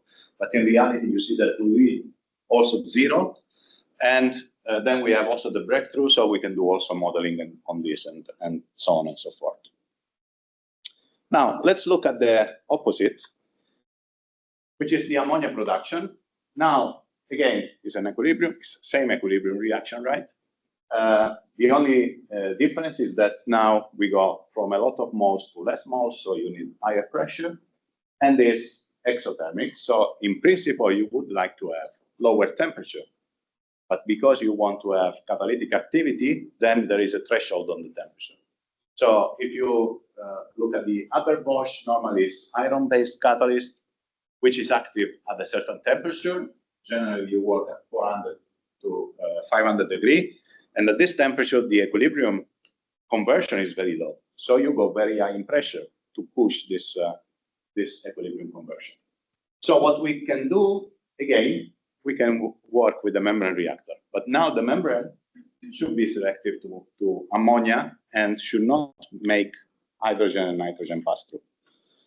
So in principle, what we can do is the same type of membrane. Of course, now we cannot use any more palladium membranes, because palladium membranes are very, very good for hydrogen separation. You have to use another type of membranes. And in literature, there are many for ammonia. We work with carbon membranes because are relatively cheap to produce, and because it's also our line of research. We are not much expert in other type of membranes. But in the last few years, we also developed the way to tune the pore size and pore size distribution and characteristic of the pores.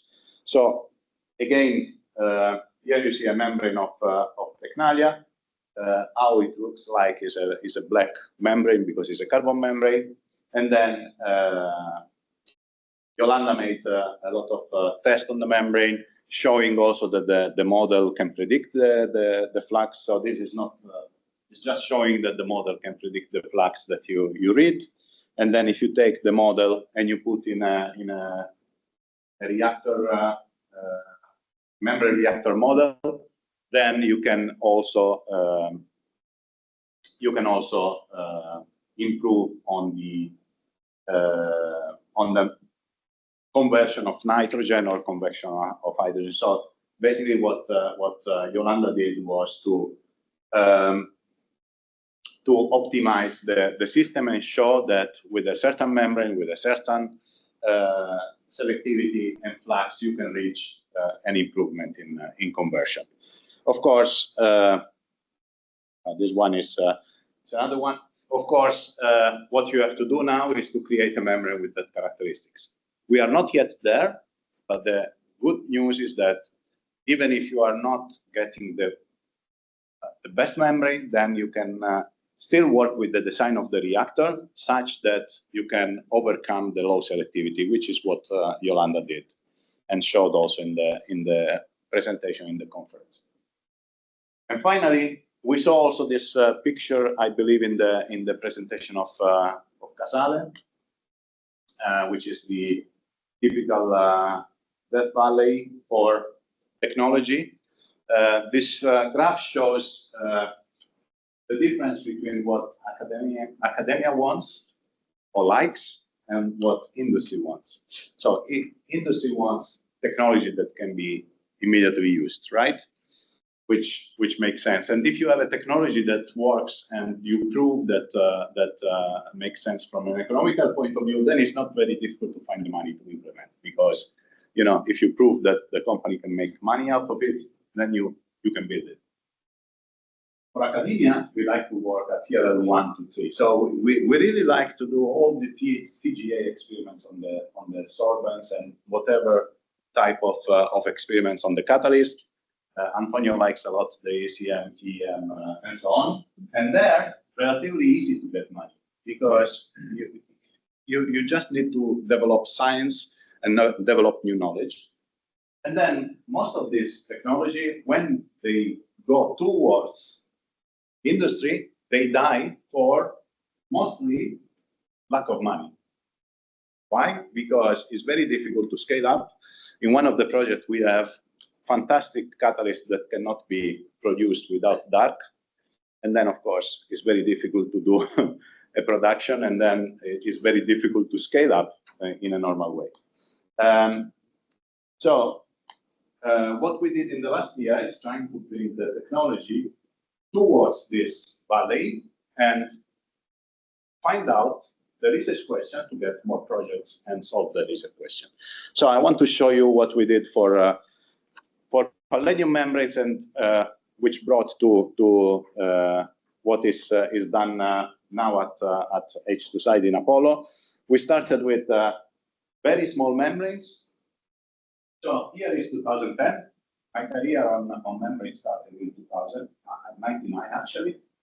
Why we start here working with Tecnalia? Because at that point there were a few companies, or actually a few institutes working on membranes, and they say, yeah, we have the best membranes, we don't need to do anything else, right? And then you ask, can we use a membrane in a membrane reactor? No, it's too complicated. So we had to start working ourselves on producing the membrane. So we start with very, very small membranes, then we improve on the membrane characteristics, we scale up, we did the first proof of concept, and of course, going to having no membranes to do a proof of concept in 4 years, it means a lot of people working, and some people are also online.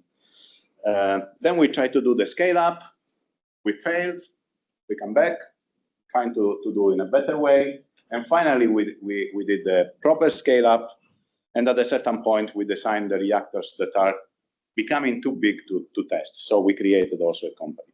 And I want to show you in pictures what I mean. Here is the picture of the first support, then and the hands here, the hands of Ekain Fernandez, by the way. Then we were able to do a first membrane that we could test, not very super selectivity, but still we believe that we can do the test. Then the reactor starts to be a little bit more something that you can test, right? If you work with people like catalyst, Antonio is an exception, because if you ask a little bit of catalyst, he will give. But many of our colleagues, they work with milligrams. really. So if you say, I want to test this reactor, no, it's huge. But if you want to prove the concept, you have to scale up. And then at a certain point, we just put more membranes inside because you immediately become permeation limited. So here we put more membranes, and then we prove the first 1,000 hours of operation, showing that we can reach the selectivity needed for fuel cell. At that time, ammonia was not in the picture yet. So this is a water gas shift reactor. Then we try to do the scale up, right? And we failed. Why? Because we are not, we knew how to do 25 centimeter membrane. So we put one after another one. And now all the students working with membranes know that every time you put the sealing, you get a lot of problems. Many times you break the membranes, but if you don't break the membranes, the leakage comes from the sealing. So it was not surprising. I mean, it was a bit surprising and annoying, but it was not surprising that most of the reactor failed. With super good membranes, we had super low selectivity at the end.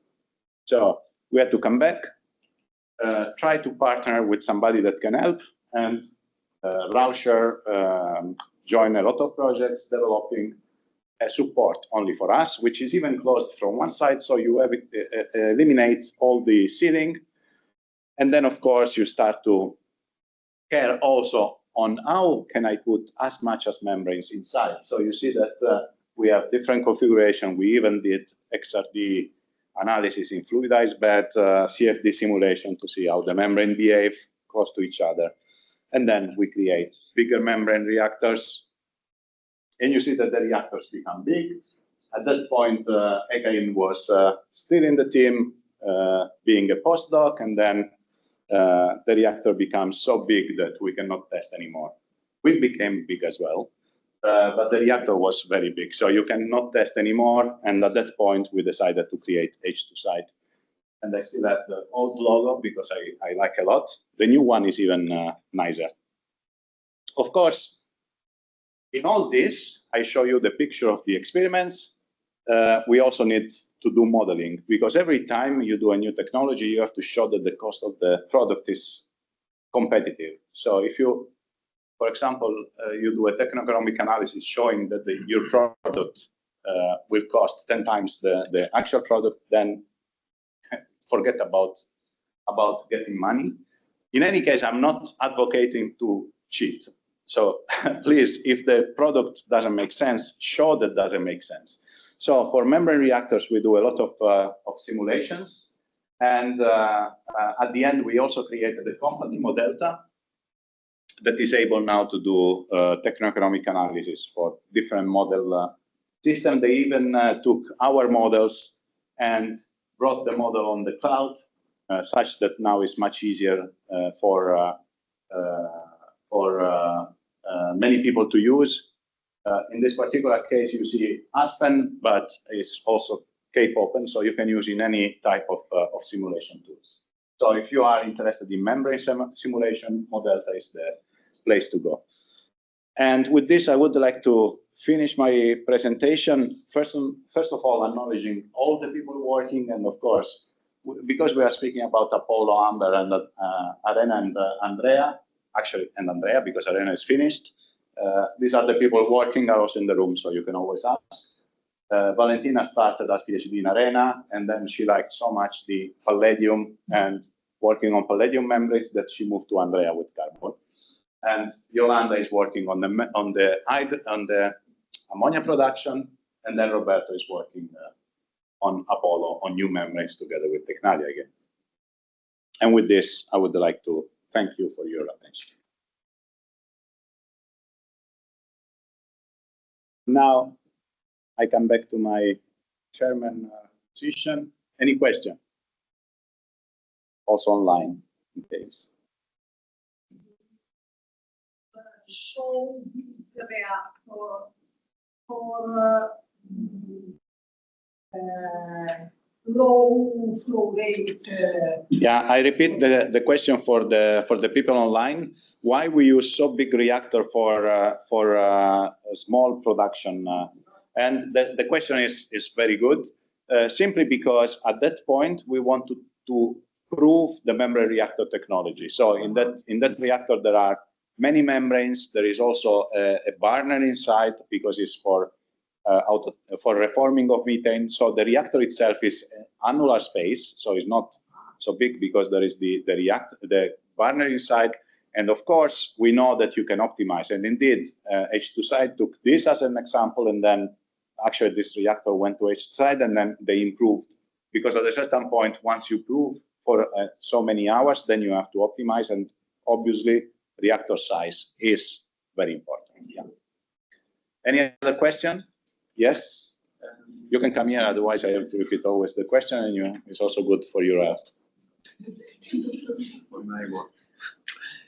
So I would like to ask you, which is the cost reduction of using a membrane reactor for ammonia synthesis, for example, compared to conventional ammonia production? So if there is an actual cost benefit from this. Yeah, the full techno-economic analysis will be done now in the last year of the PhD of Yolanda. So we don't have still the final figures of how much you can reduce. We know that you can improve on the conversion per pass, working at lower pressure. We are not able to work at lower temperature yet because the catalyst is not very active at that temperature. But a lower pressure is very interesting because now we do ammonia production at between 20 and 40 bar. So at that pressure, you can easily integrate with the renewable, and you decrease the amount of energy that you need for the recirculation. Because anyway, if you take a conventional system for ammonia, they convert completely nitrogen and hydrogen, or actually mainly hydrogen that goes into ammonia, obviously, but they have a big recirculation. So our aim is to reduce the recirculation cost. The actual figure we don't have yet, but because Yolanda will finish soon, the PhD, I hope, then next year you will see the full techno-economic. Yes?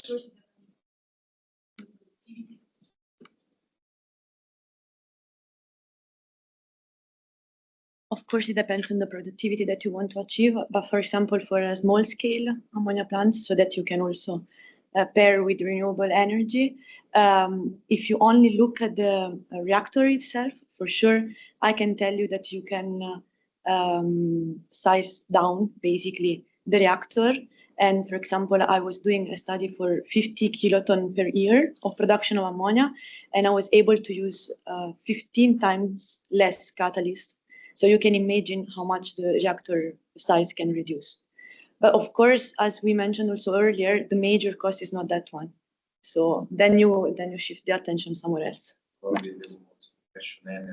Exactly. That is what we hope to reduce. Any other question online?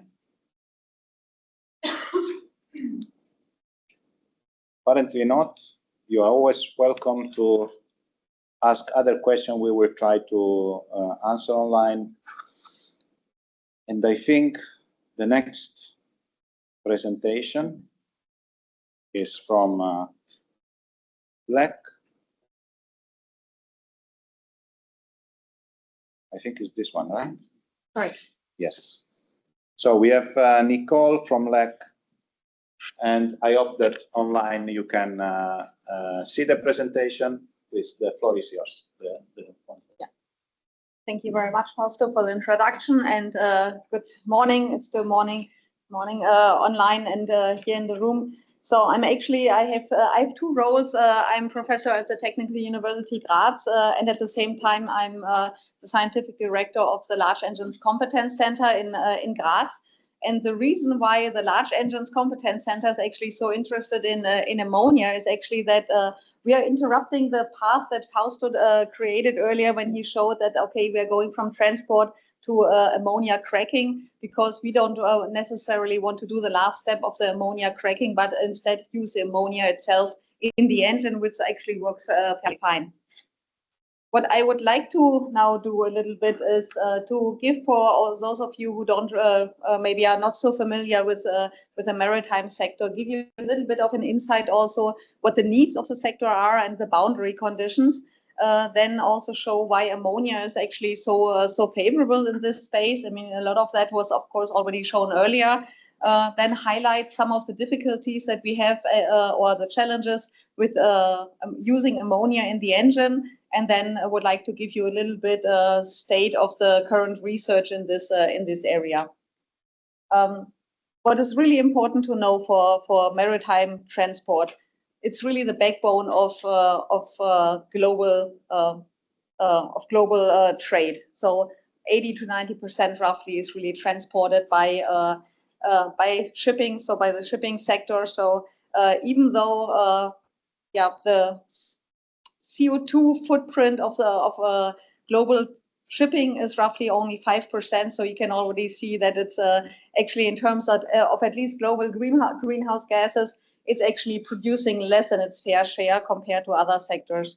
But of course, it's still big, and we still need to work on using or reducing also the footprint of the shipping sector. But it's really important to know there is actually a lot of shipping going on. And of course, in order to be efficient, the ships are actually getting bigger and bigger.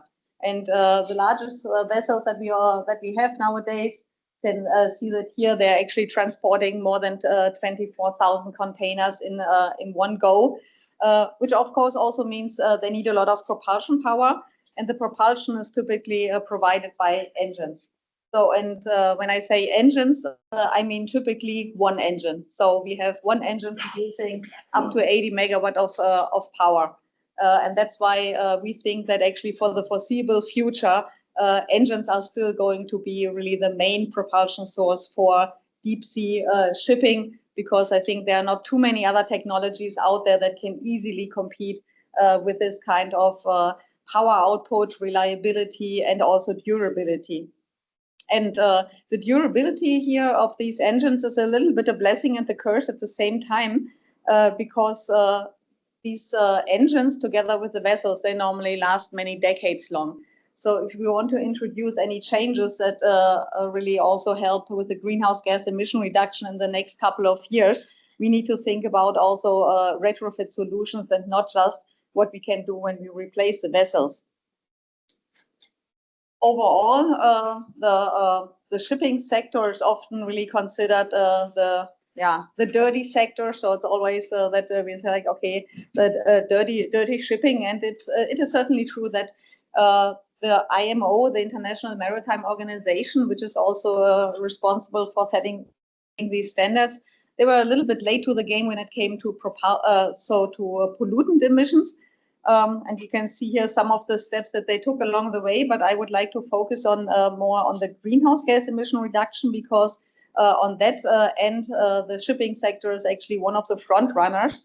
So they had their first regulation in 2018, where they wanted to achieve 50% reduction by 2050. And then only 5 years later, they actually came up with this goal. So net zero by 2050, with intermediate points already at 2040 and 2030.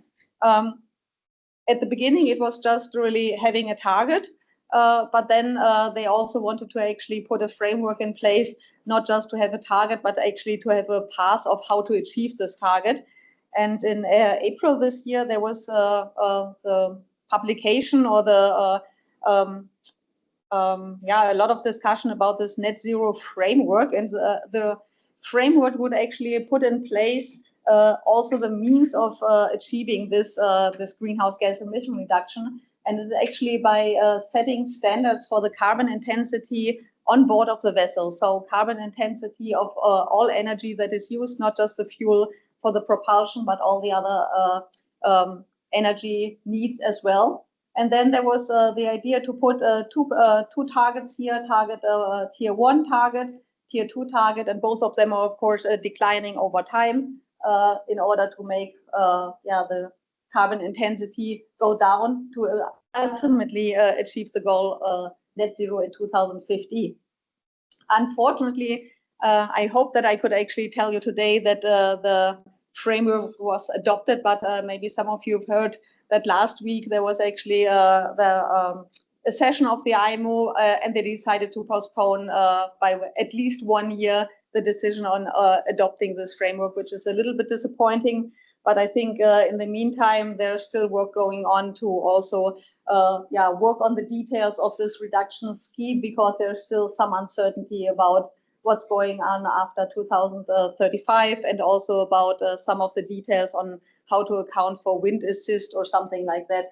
But what is actually making ammonia in this space as especially interesting is you can also collect these surplus units. So if you're producing green ammonia, of course, you have the chance to have a very low carbon intensity of ammonia, which means you can easily meet this target, and by that collect surplus units, which you can actually monetize then. So ammonia is very interesting for the marine space if this framework actually gets adopted.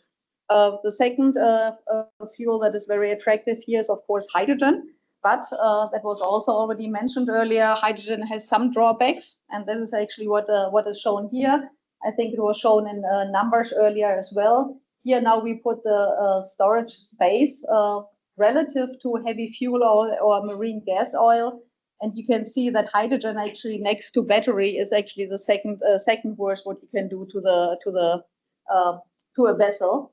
And ammonia, if you can store it as a liquid here, of course, it needs more space than heavy fuel oil. But yeah, we know that nothing beats heavy fuel oil. It's also nothing is cheaper than emitting CO2. So that's why I think this shouldn't be the standard. But ammonia is here very attractive.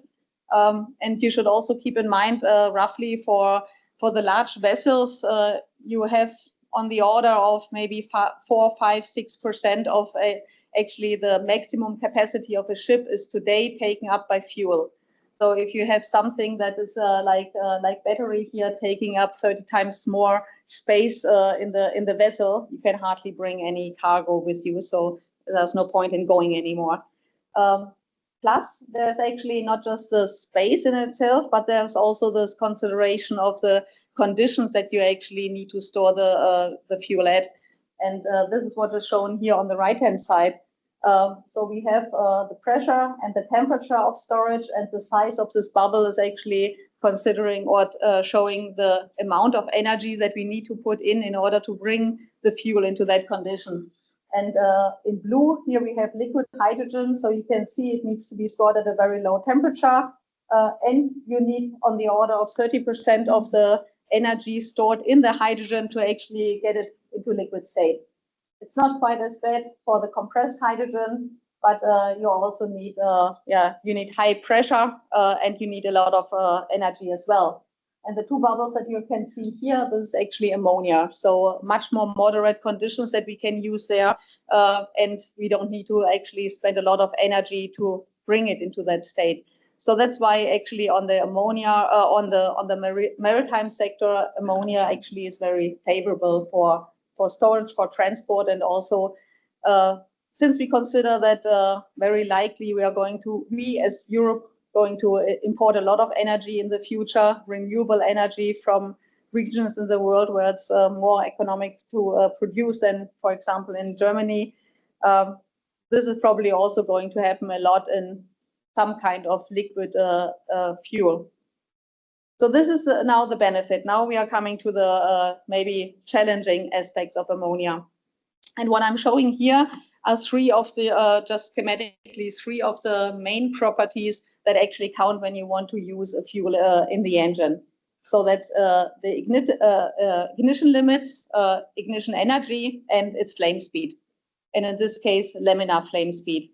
And what you can show here is on the left hand, we have ammonia, and here we have hydrogen. So they're at exactly opposite ends. And ammonia so needs a lot of ignition energy, has a relatively low flame speed, and low ignition limits. So while hydrogen maybe is a little bit tricky, sometimes it ignites before you even want it to ignite. For ammonia, you're at exactly the opposite end. You need to try a little bit harder to make it burn. And that's why also when we started our experimental work on ammonia combustion in the engine a couple of years ago, there were normally three main concerns. One is you will not be able to ignite it. Second, if you can ignite it, then you're not going to be able to burn it fast enough to make a good high efficiency. And if you happen to burn it, then you will produce tons of nitrous oxide, and due to the high global warming potential of nitrous oxide, you will actually not make any gains in terms of greenhouse gas emission reduction. And I can already tell you none of these three is actually true, or what we actually found in our research. So what we are doing typically in our engines is we are using with ammonia a second fuel, a high reactivity fuel. And which high reactivity fuel we are using depends normally a little bit on the kind of application or the combustion concept. So we have here the spark ignition combustion concept. Lots of you might also know it as an Otto cycle. And we have compression ignition combustion concept, so typically the diesel cycle. And if we are using spark ignition, then we oftentimes use hydrogen as a high reactivity fuel. And of course, we can get it from ammonia cracking, for example. This is also what Angela will talk about later on about the Apollo project. But we can also actually use, for example, diesel fuel in a compression ignition combustion concept.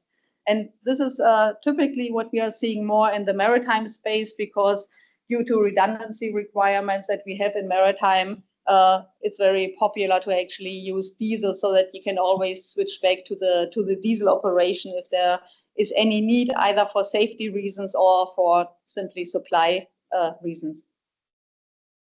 If we are looking into this combustion concepts, so we have different options here. And I mentioned earlier that due to this longevity of ammonia or in overall of engines, we always need to consider these retrofit concepts. And there are some possibilities to burn ammonia that are a little bit less intrusive and lend themselves more to also retrofit concepts. That's with a premix combustion, and some that are a little bit more demanding and are probably more appropriate for new engines, so like a non-premix case. But in all cases, they are actually running with a little bit of diesel fuel as a pilot fuel. And I just want to, for the first case, for this non-premix, show you some of the results that we achieved. And it was actually done in a relatively small engine. So we have here 15 meters of displacement volume in one cylinder.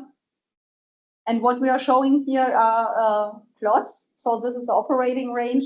Here we have the excess air ratio. So one is stoichiometric combustion, and towards the right we are having air excess.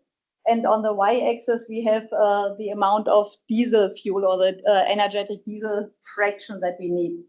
And we are showing here ammonia emissions, NOx emissions, and nitrous oxide emissions. And so there are a couple of things you can see. First of all, there's really a very wide range of diesel fractions that you can use. And of course, we want to be down here. And we are actually able to run the engine with maybe just 2-3% of diesel fuel. So it's really a very high ammonia fraction that we can use in the engine. And by the way, it's the same for spark ignition engines as well. So we also need just single-digit values of hydrogen. So this is what you can see here. Of course, we can also run with 80% diesel, but there's actually no point in doing it. It's just important to know that we can, because if we are starting the engine maybe in diesel operation and we want to transition to ammonia operation, we need to get somewhere from there to there. So it's good to know that we can. What is also very important here is now the nitrous oxide emissions that I want to show.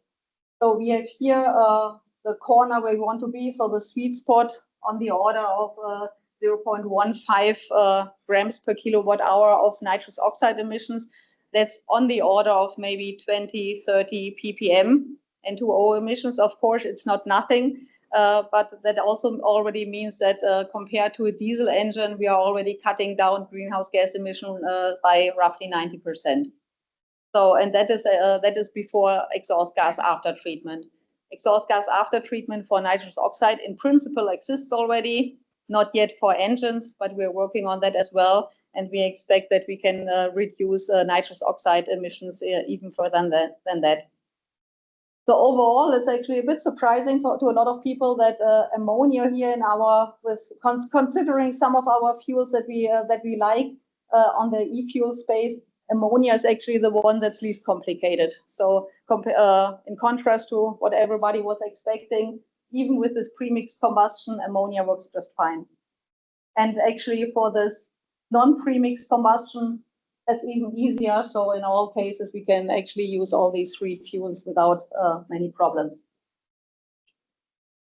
So overall, maritime sector, we hope that actually this framework will get adopted at some point so that the green transformation that's already underway can actually also speed up.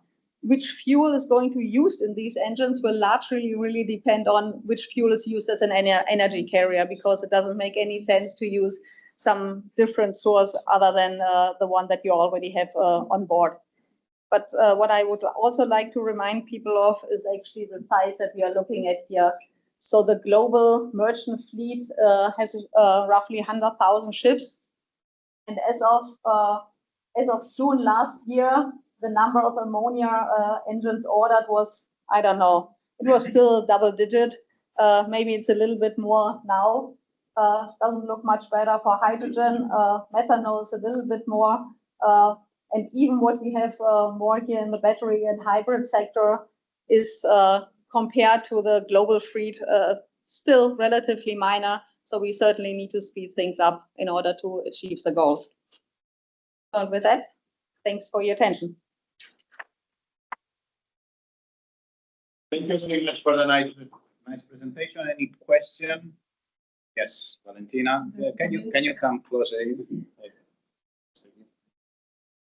Okay, so thanks for the presentation. I find it very interesting, and of course this goes on the topic of combustion. So okay, and it's very difficult to burn on the ammonia. So I understand that also on board you would like to have hydrogen. How do you see this happening? Do you think it's going to happen that you have a storage of hydrogen, or do you see the cracking technology being on board? I mean, I know that I'm aware that like the activities that are carried out in Apollo. So what is your view on this? And perhaps following up on this, is there any chance that in the future there's ever going to be a design of an engine where you are going to have pure ammonia combustion? Because I know that there are some combustor developments where they claim that they can do pure ammonia combustion. And do you think it's going to ever happen also for engines? Yeah, so thanks for the questions. So there are a couple of questions. So I think for maritime applications, I think for the foreseeable future, it's probably more the diesel pilot applications that we are going to see. Not so much, maybe not so much the cracker. The cracker I really see more for land-based applications, because overall on a vessel you don't like to have really your chemistry department with you on board. So it might actually be easier to have the diesel fuel. Of course, we would also like to get rid of fossil diesel, but we can still use maybe another green fuel as a high reactivity source there. In terms of using no high reactivity fuel, we actually already know that it works under certain conditions. So we started out really just trying really where it works, and we found that in full load operation we don't need any hydrogen. So we can run a spark ignition engine without hydrogen ignition addition just fine. The lower you go in load, the higher the fraction of this high reactivity fuel typically is. And what we are also looking into at the moment is, for example, how much you can do with a different ignition system. So if you are designing maybe a smarter ignition system, having more ignition energy or a longer spark duration, at the moment we don't know yet what actually it is that it might need. But this is a chance to also run then on a single fuel with ammonia. Any other question? Is it online? No. Yes. Can you come here? Nicole, thank you very much for your nice talk. Following up on Valentina's, which are the real possibility of the conversion of normal combustion engine for diesel to be used with ammonia or ammonia mixture nowadays? I mean, in perspective, in the future. Thank you. Yeah. So I think actually the engine itself. I mean, it depends always a little bit on how far are you actually saying, like what is part of the engine, because the combustion process itself, it's relatively easy. So if we are using the just the normal diesel engine, not making any changes to, for example, the combustion chamber or the diesel injector, and we are just adding gaseous ammonia, for example, the engine is running just fine. But of course, you need to have a modification to somewhere actually dose the ammonia in, and of course, you also need to make modifications, for example, to the engine controller. So I think that is something that you need to certainly have as an add-on. And of course, exhaust gas after treatment is going to be part of the equation as well. At the moment, we don't really foresee any ammonia engines that are not requiring exhaust gas after treatment. So either on the compression ignition or on the spark ignition side. It's a little bit different when you go from 4-stroke engines to 2-stroke engines. So they have the benefit of also having a lot more time for the combustion. So they are seeing even lower N2O emissions than we are seeing on our engines, for example. So that might be a little bit, let's say, playing in their favor. But of course, you need you need all the ammonia handling, of course. And I think this is probably what's more demanding than what you need to do to the engine itself. Thank you. Any other question? Of course, online, as usual, you can put the question. We can try to answer later. Thank you again. Yeah. Now we have the presentation of the projects that are beyond this workshop, and we have Angela Thomas and Ione Ollo for the presentation. We start with Angela. Please, the floor is yours. Recall that the microphone is here. Okay, thank you. I'm not going to give a very long presentation about these projects because most of you have seen it in the conference. And after all these talks, I hope you have a neutral to positive view on ammonia use, synthesis or cracking. I hope you have a better view on this. So I will start with AMBHER project, which was focusing mostly on hydrogen storage. And here, I won't repeat it again. You know, hydrogen energy is the main thing right now. So for the AMBHER project, as I said, it's like we are trying to do a lot of hydrogen storage technologies. So we work on two main types of storage. First is the short term, with metal organic framework. And then there are long-term storage with ammonia synthesis. Also, in the framework of this project, we will plan to do a LCA, LCC analysis and see what we can do with the results we are obtaining from this project as an exploitation. And also, we want to improve the awareness about ammonia and all the hydrogen storage solution. So this is what the whole project we are trying to do. This is a 4-year project. And in the short-term projects, short-term storage, we are using metal organic framework. Here we are mainly focusing on MOF synthesis with a high gravimetric storage capacity of 6%. And then we are also planning to have a MOF container to accommodate this MOF at a very competitive cost and a high capacity. Also, this MOF container will be used in a cryo vessel, and this cryo vessel is also designed in this project, and this will be used in a hydrogen refuel station for heavy-duty vehicles. In case of ammonia, we use it as a long-term hydrogen carrier. Here, of course, we are working through using a catalytic membrane reactor. So we are planning to use this whole reactor at a low pressure below 20 bar and the temperatures below 250. And by using catalytic membrane reactor, we want to increase the production rate And also, since it's a catalytic membrane reactor, we need good catalysts. So we are planning to have an innovative and environmental friendly catalyst.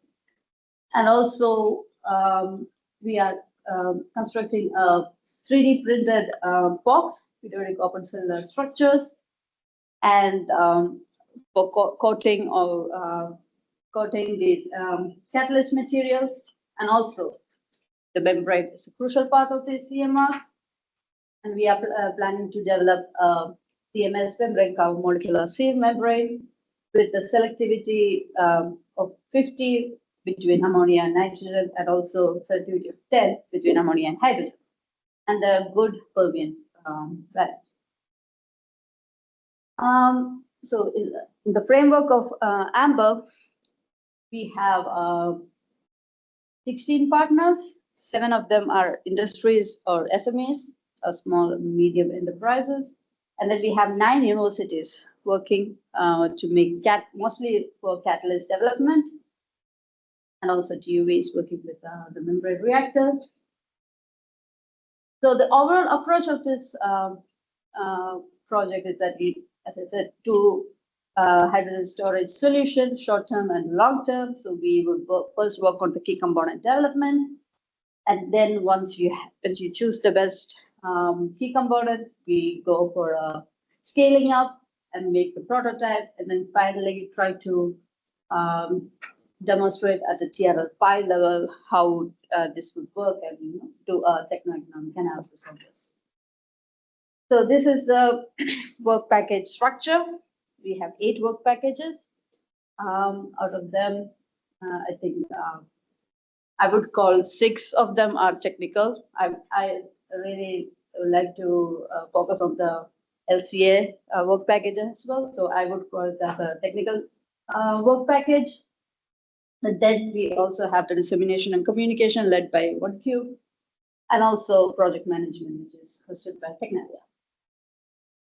So right now, AMBHER has finished its key component development. We are in the process of scaling up, and we will soon start the validation of our technologies. So basically, it's the long-term impact of AMBHER solution, as you've been hearing that, synthesis of ammonia is crucial right now, and we need more sustainable synthesis methods. So CMR seems like a really good idea for this, but we really need to prove it and have a good proof of concept, and at least TRL5 level validation for it. And also we are trying to design novel materials as catalysts for the CMRs and membranes as well. So this is the framework of AMBHER. Also, once you get good results, we would also like to exploit these results and see how we can, improve this concept, and maybe another project or taking into a next level. And also we try to enable a lot of SMEs into our group, so that there is also a chance of increasing the circular economy, and increasing their relevance in the current economy. So before going to this, I need to focus on this slide for a minute, because right now in month 41, we are trying to use a social acceptance and market readiness survey. Please, I think you might have received a paper on this. Please take the QR code, and it might take some time to fill on this survey, but it would be really helpful for us to know what we should actually focus on, and what can be worked on. So please take this survey. I think maximum it will take 10 minutes for this. So please try this so that it would help our results a lot. I think that's it about AMBHER. So it's a 4-year project, and we have around 1 million grant amount, and it started on 1st of June 2022. So by next May, it should be over, fingers crossed. So that's it. If you have any questions, concerns, okay. So, oh, maybe okay. Sorry, sorry. She's next will be Hayane, who will give you an overview of ANDREAH. Hello to everyone. Well, now we are moving from ammonia synthesis to hydrogen production from ammonia, and this is ANDREAH project. I'm sorry for this who has been in the conference because you are seeing more or less the same information.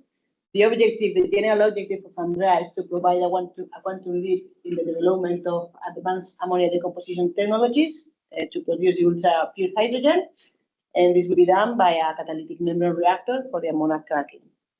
It will be done by designing and seeding a broader complete network of value chains, developing cost-effective and environmentally friendly technologies for the decomposition of ammonia into the green hydrogen. In this case, it could be different applications, energy transport applications, among others, and laying the foundations of new business opportunities related to the development of new catalysts, new membranes, and their integration in membrane reactors, and to provide a process intensification that enables the distribution of the generation of hydrogen from ammonia as long-term storage media. So in general, ANDREAH will work through a holistic approach to address both the centralized and the decentralized hydrogen generation from ammonia and the development of flexible and efficient ammonia cracking technologies. To achieve this general objective, there are some specific targets that have been defined. The first one is the development and demonstration at 10 kilograms hydrogen per rate scale production, the intensified ammonia cracking system, and for that will be developed an innovative and environmentally friendly catalyst, a structured catalyst that will be able to be used at lower temperatures compared to state-of-the-art processes.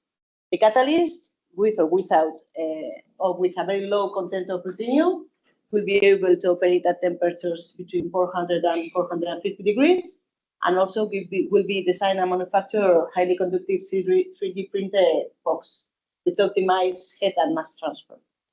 Also, membranes will be developed, innovative carbon molecular sieve membranes for the separation of hydrogen during this ammonia cracking in the reactor. And also for polishing the hydrogen that is being recovered by the membranes, will be developed also novel solvents.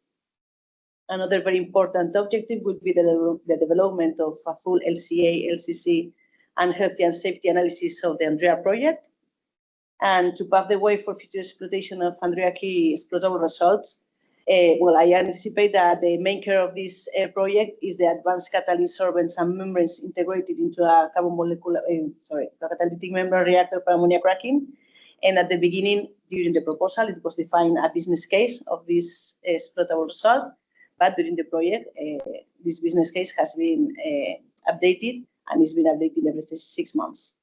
And finally, very important, to promote the dissemination and communication of the results, and this way expand the impact of the project.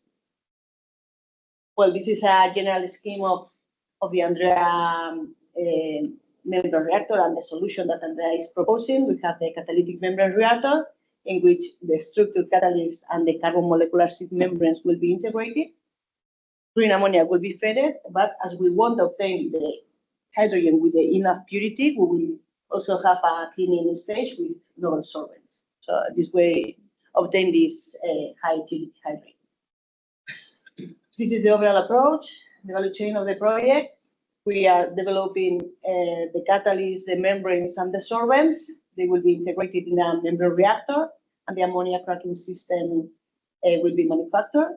And keeping in mind different applications, we will have the prototype demonstrations at VTTI facilities. Everything will be supported by modeling, and we will have, of course, the LCA, LCC, health and safety analysis regulations, and dissemination, communication, and exploitation. The ANDREAH project is clustered around three phases that which allow the smooth transition of these technologies from the initial stage to the validation at 0.5.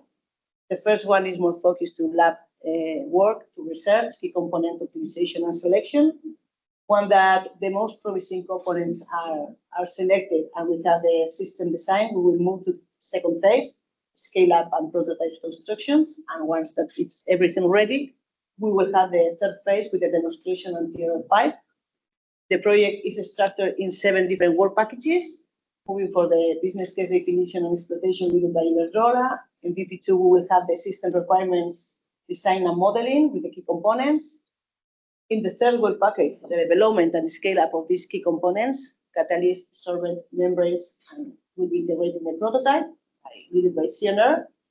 The development of the ammonia cracking and the validation of the prototype at Tier 5 CI will be carried out in BP4.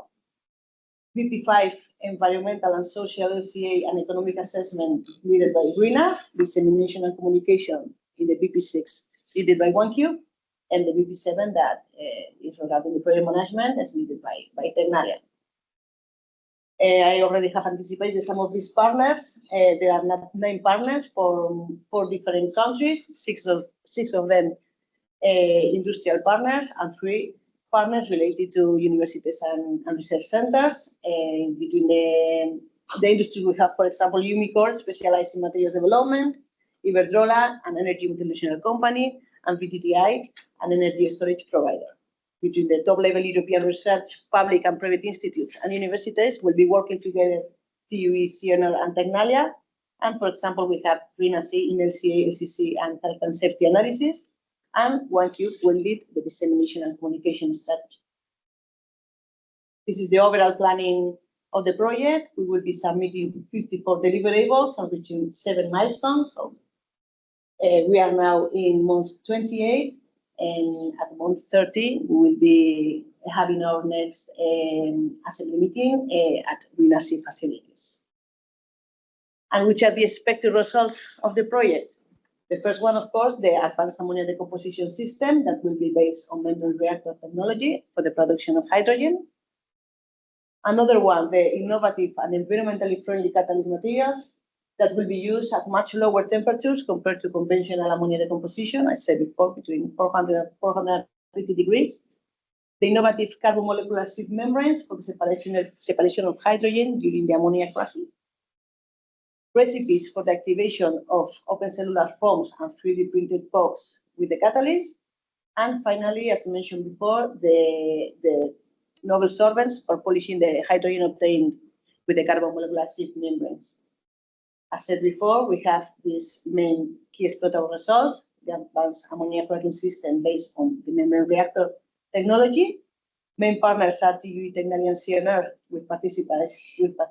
in which participates Iberdrola, Umicore, VTTI, and Ammina Energy, being the value proposition, the ammonia decomposition system based on advanced catalyst membranes into a catalytic membrane reactor and with the solvent-based polishing technology. Of course, during the project, we have identified more of these key exploitable results that are directly related to the expected results. And thank you for your attention. That's more or less what I would like to explain about ANDREAH. After Apollo's presentation, we can move to questions. I have one more presentation, sorry, not yet. Sorry, I have to present Apollo as well. This whole workshop is so. I'm representing Apollo right now. Apollo is advanced power conversion technologies based on onboard ammonia cracking through novel membrane reactors. So it's mostly about decarbonizing the shipping industry. So I'm here as representing the coordinator Tecnalia. You've been hearing this again. The motivation for this project was that fuel maritime, where we had to reduce the greenhouse gas intensity of the energy used on board. We should reduce it by 80%. And then, because of this, there is a lot of shipping investments, and mainly on 2, methanol and ammonia. And of course, we are talking about only ammonia here. So, as I said, Apollo is targeting the full decarbonization of maritime sector. This means that, of course, we'll again work with catalytic membrane reactor, but this catalytic membrane reactor is now connected to two main type of technologies. One is advanced fuel cell. So we call this combination as the first gear or the prototype one. And the second one is a novel ammonia engine running on ammonia hydrogen blend, which is prototype 2. And as Nicole said, LEC will be working on this. And again, when you write a project, we also would like to know what these technologies would contribute towards life cycle analysis. So we definitely have a work package related to that. And then we also would like to propose some safety regulations on the onboard use of ammonia as fuel. So there are a couple of companies, like including Fertiberia. You heard Francisca talking about the ammonia safety issue. So Fertiberia, Bureau Veritas, they're all working on the safety regulations as well. And also, most of our partners here are industry-based, so they would definitely want to exploit this, the results they're getting from this project. And of course, again, improve the dissemination and communication. As I said, we have a very high industrial participation in this project. And there are 13 partners, so 9 of them are SMEs or the industries, and 4 research and research institute like TechNet. So again, breaking down the pairs of this project. First one is adding an ammonia cracker, a very high pure ammonia cracker, 99.998%, with a very high volume of hydrogen per day, 150. And we are connecting this to a PEM fuel cell. We call it as a prototype 1. And why high purity? Because if you know about PEM fuel cells, like there's even a 0.1 ppm of ammonia can poison the PEM fuel cell. So we need a really high purity of ammonia, high purity of hydrogen to be input here. So first of all, we have this high purity ammonia cracker, and that means that it's a CMR. So we have catalysts, we have membranes, and also a polishing step, which Fausto has already told you, to reach the fuel cell grade hydrogen. And of course, once you have this whole component, we need a balance of plant. So overall, from this prototype, we are expecting an overall efficiency of 51 to 54% in the power conversion system. And also, our main end user will be definitely the ship owners or the ship builders. And then we have the second care, which is low purity ammonia cracker, which is like 98%. I wouldn't call it a low purity, but compared to the other prototype, definitely it's a low purity. And here also low volume. And in this case, we are adding 30% of hydrogen in the ammonia as a blend, which Nicole already said that we would help in the ignition, and also it will be connected to a high efficiency four-stroke engine. And so in this case, again, CMR, we need a catalyst and a membrane, and this whole thing will be constituting a CMR. And this advanced ammonia combustion engine we already talked about. It will be coupled with a catalytic converter, that SCR, and also an after treatment system. So the overall value proposition we are claiming here is that we need an overall efficiency of around 45%. And again, the end user for this kind of technology will be a ship owners or the operators. I will quickly go on with this. So as I said, CMR, we need the catalyst, which will be provided by JM, and the membranes mostly is worked on by H2 side, but Technalia and TUV are also working a little bit on a different scale on this. And also we needed a sorbent for the purification of the hydrogen coming out of the membranes. And this one is also worked on by TUV and JM. And then we have the fuel cell. We have two different fuel cell companies, each working at different inlet pressure. Corvus from Norway and Nevera from Italy. And yeah, they are expecting a power output of 125 kilowatt. And again, you have the internal combustion engine with the NESIA, and then an after treatment system for the N2O emissions. So Lek is working on the engine part, but the SCR and the after treatment is worked on by JM. Again, the partner roles, which I already said, I haven't mentioned Fertiberia, who would be giving us the ammonia and also works on the ammonia safety issues, and also they are also hosting the system testing for prototype 1. And then we also have Chalmers, who is working on the LCA, LCC analysis, and also a little bit about the regulation.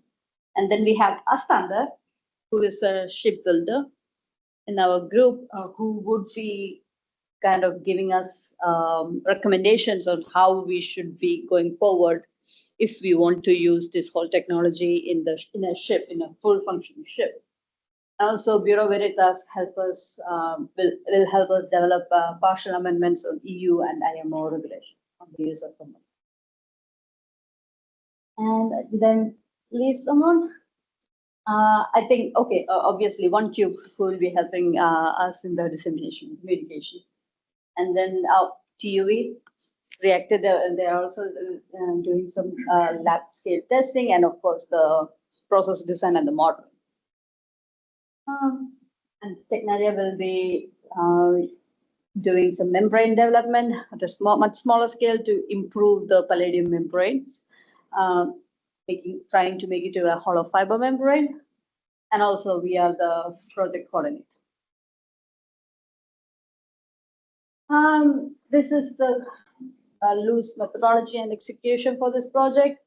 We have 2 different prototypes, and each step, like the first step is the developing the key materials, and then the next step is for the scale up, and then we would go on to the prototype construction, and also after that we would validate.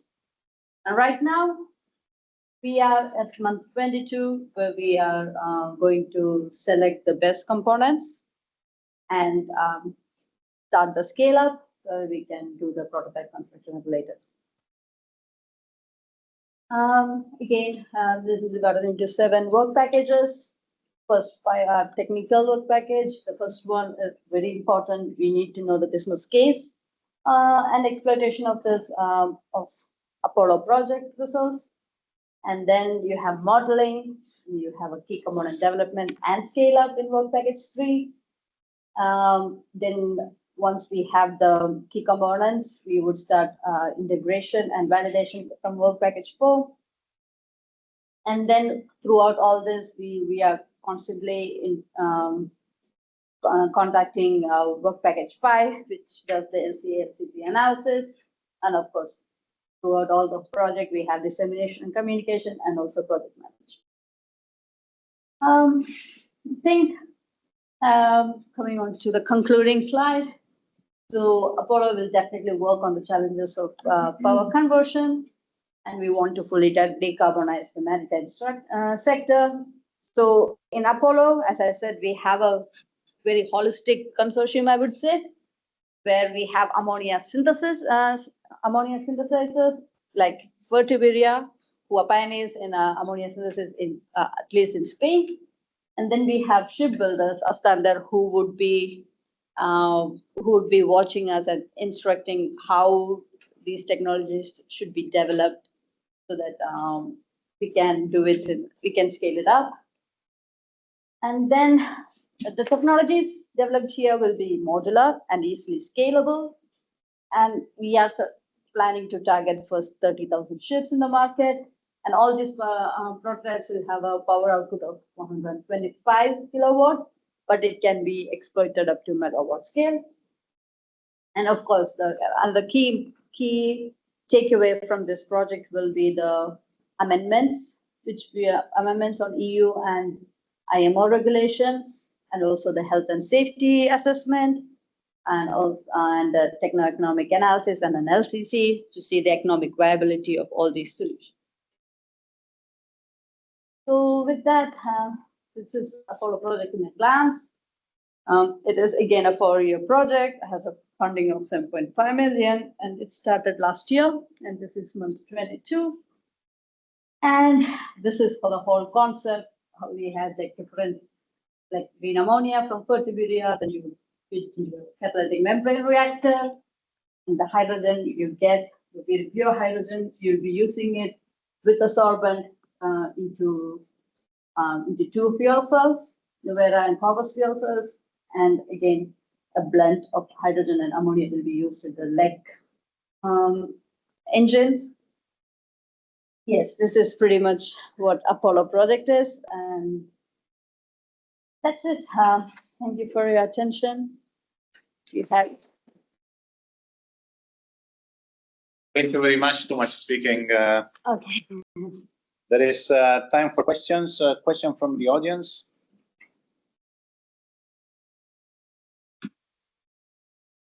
They want to go for lunch. Yes, I think makes sense. No question from the audience. Any question online? If not, as usual, as I said before, please post the questions. We will try to answer later. So thank you again, Angela and Aidana. And thank you for the projects for making this possible. Thank you for watching. You are invited to the next workshop on ammonia energy on April 1st, 2026. Stay tuned on the OneCube website for more events.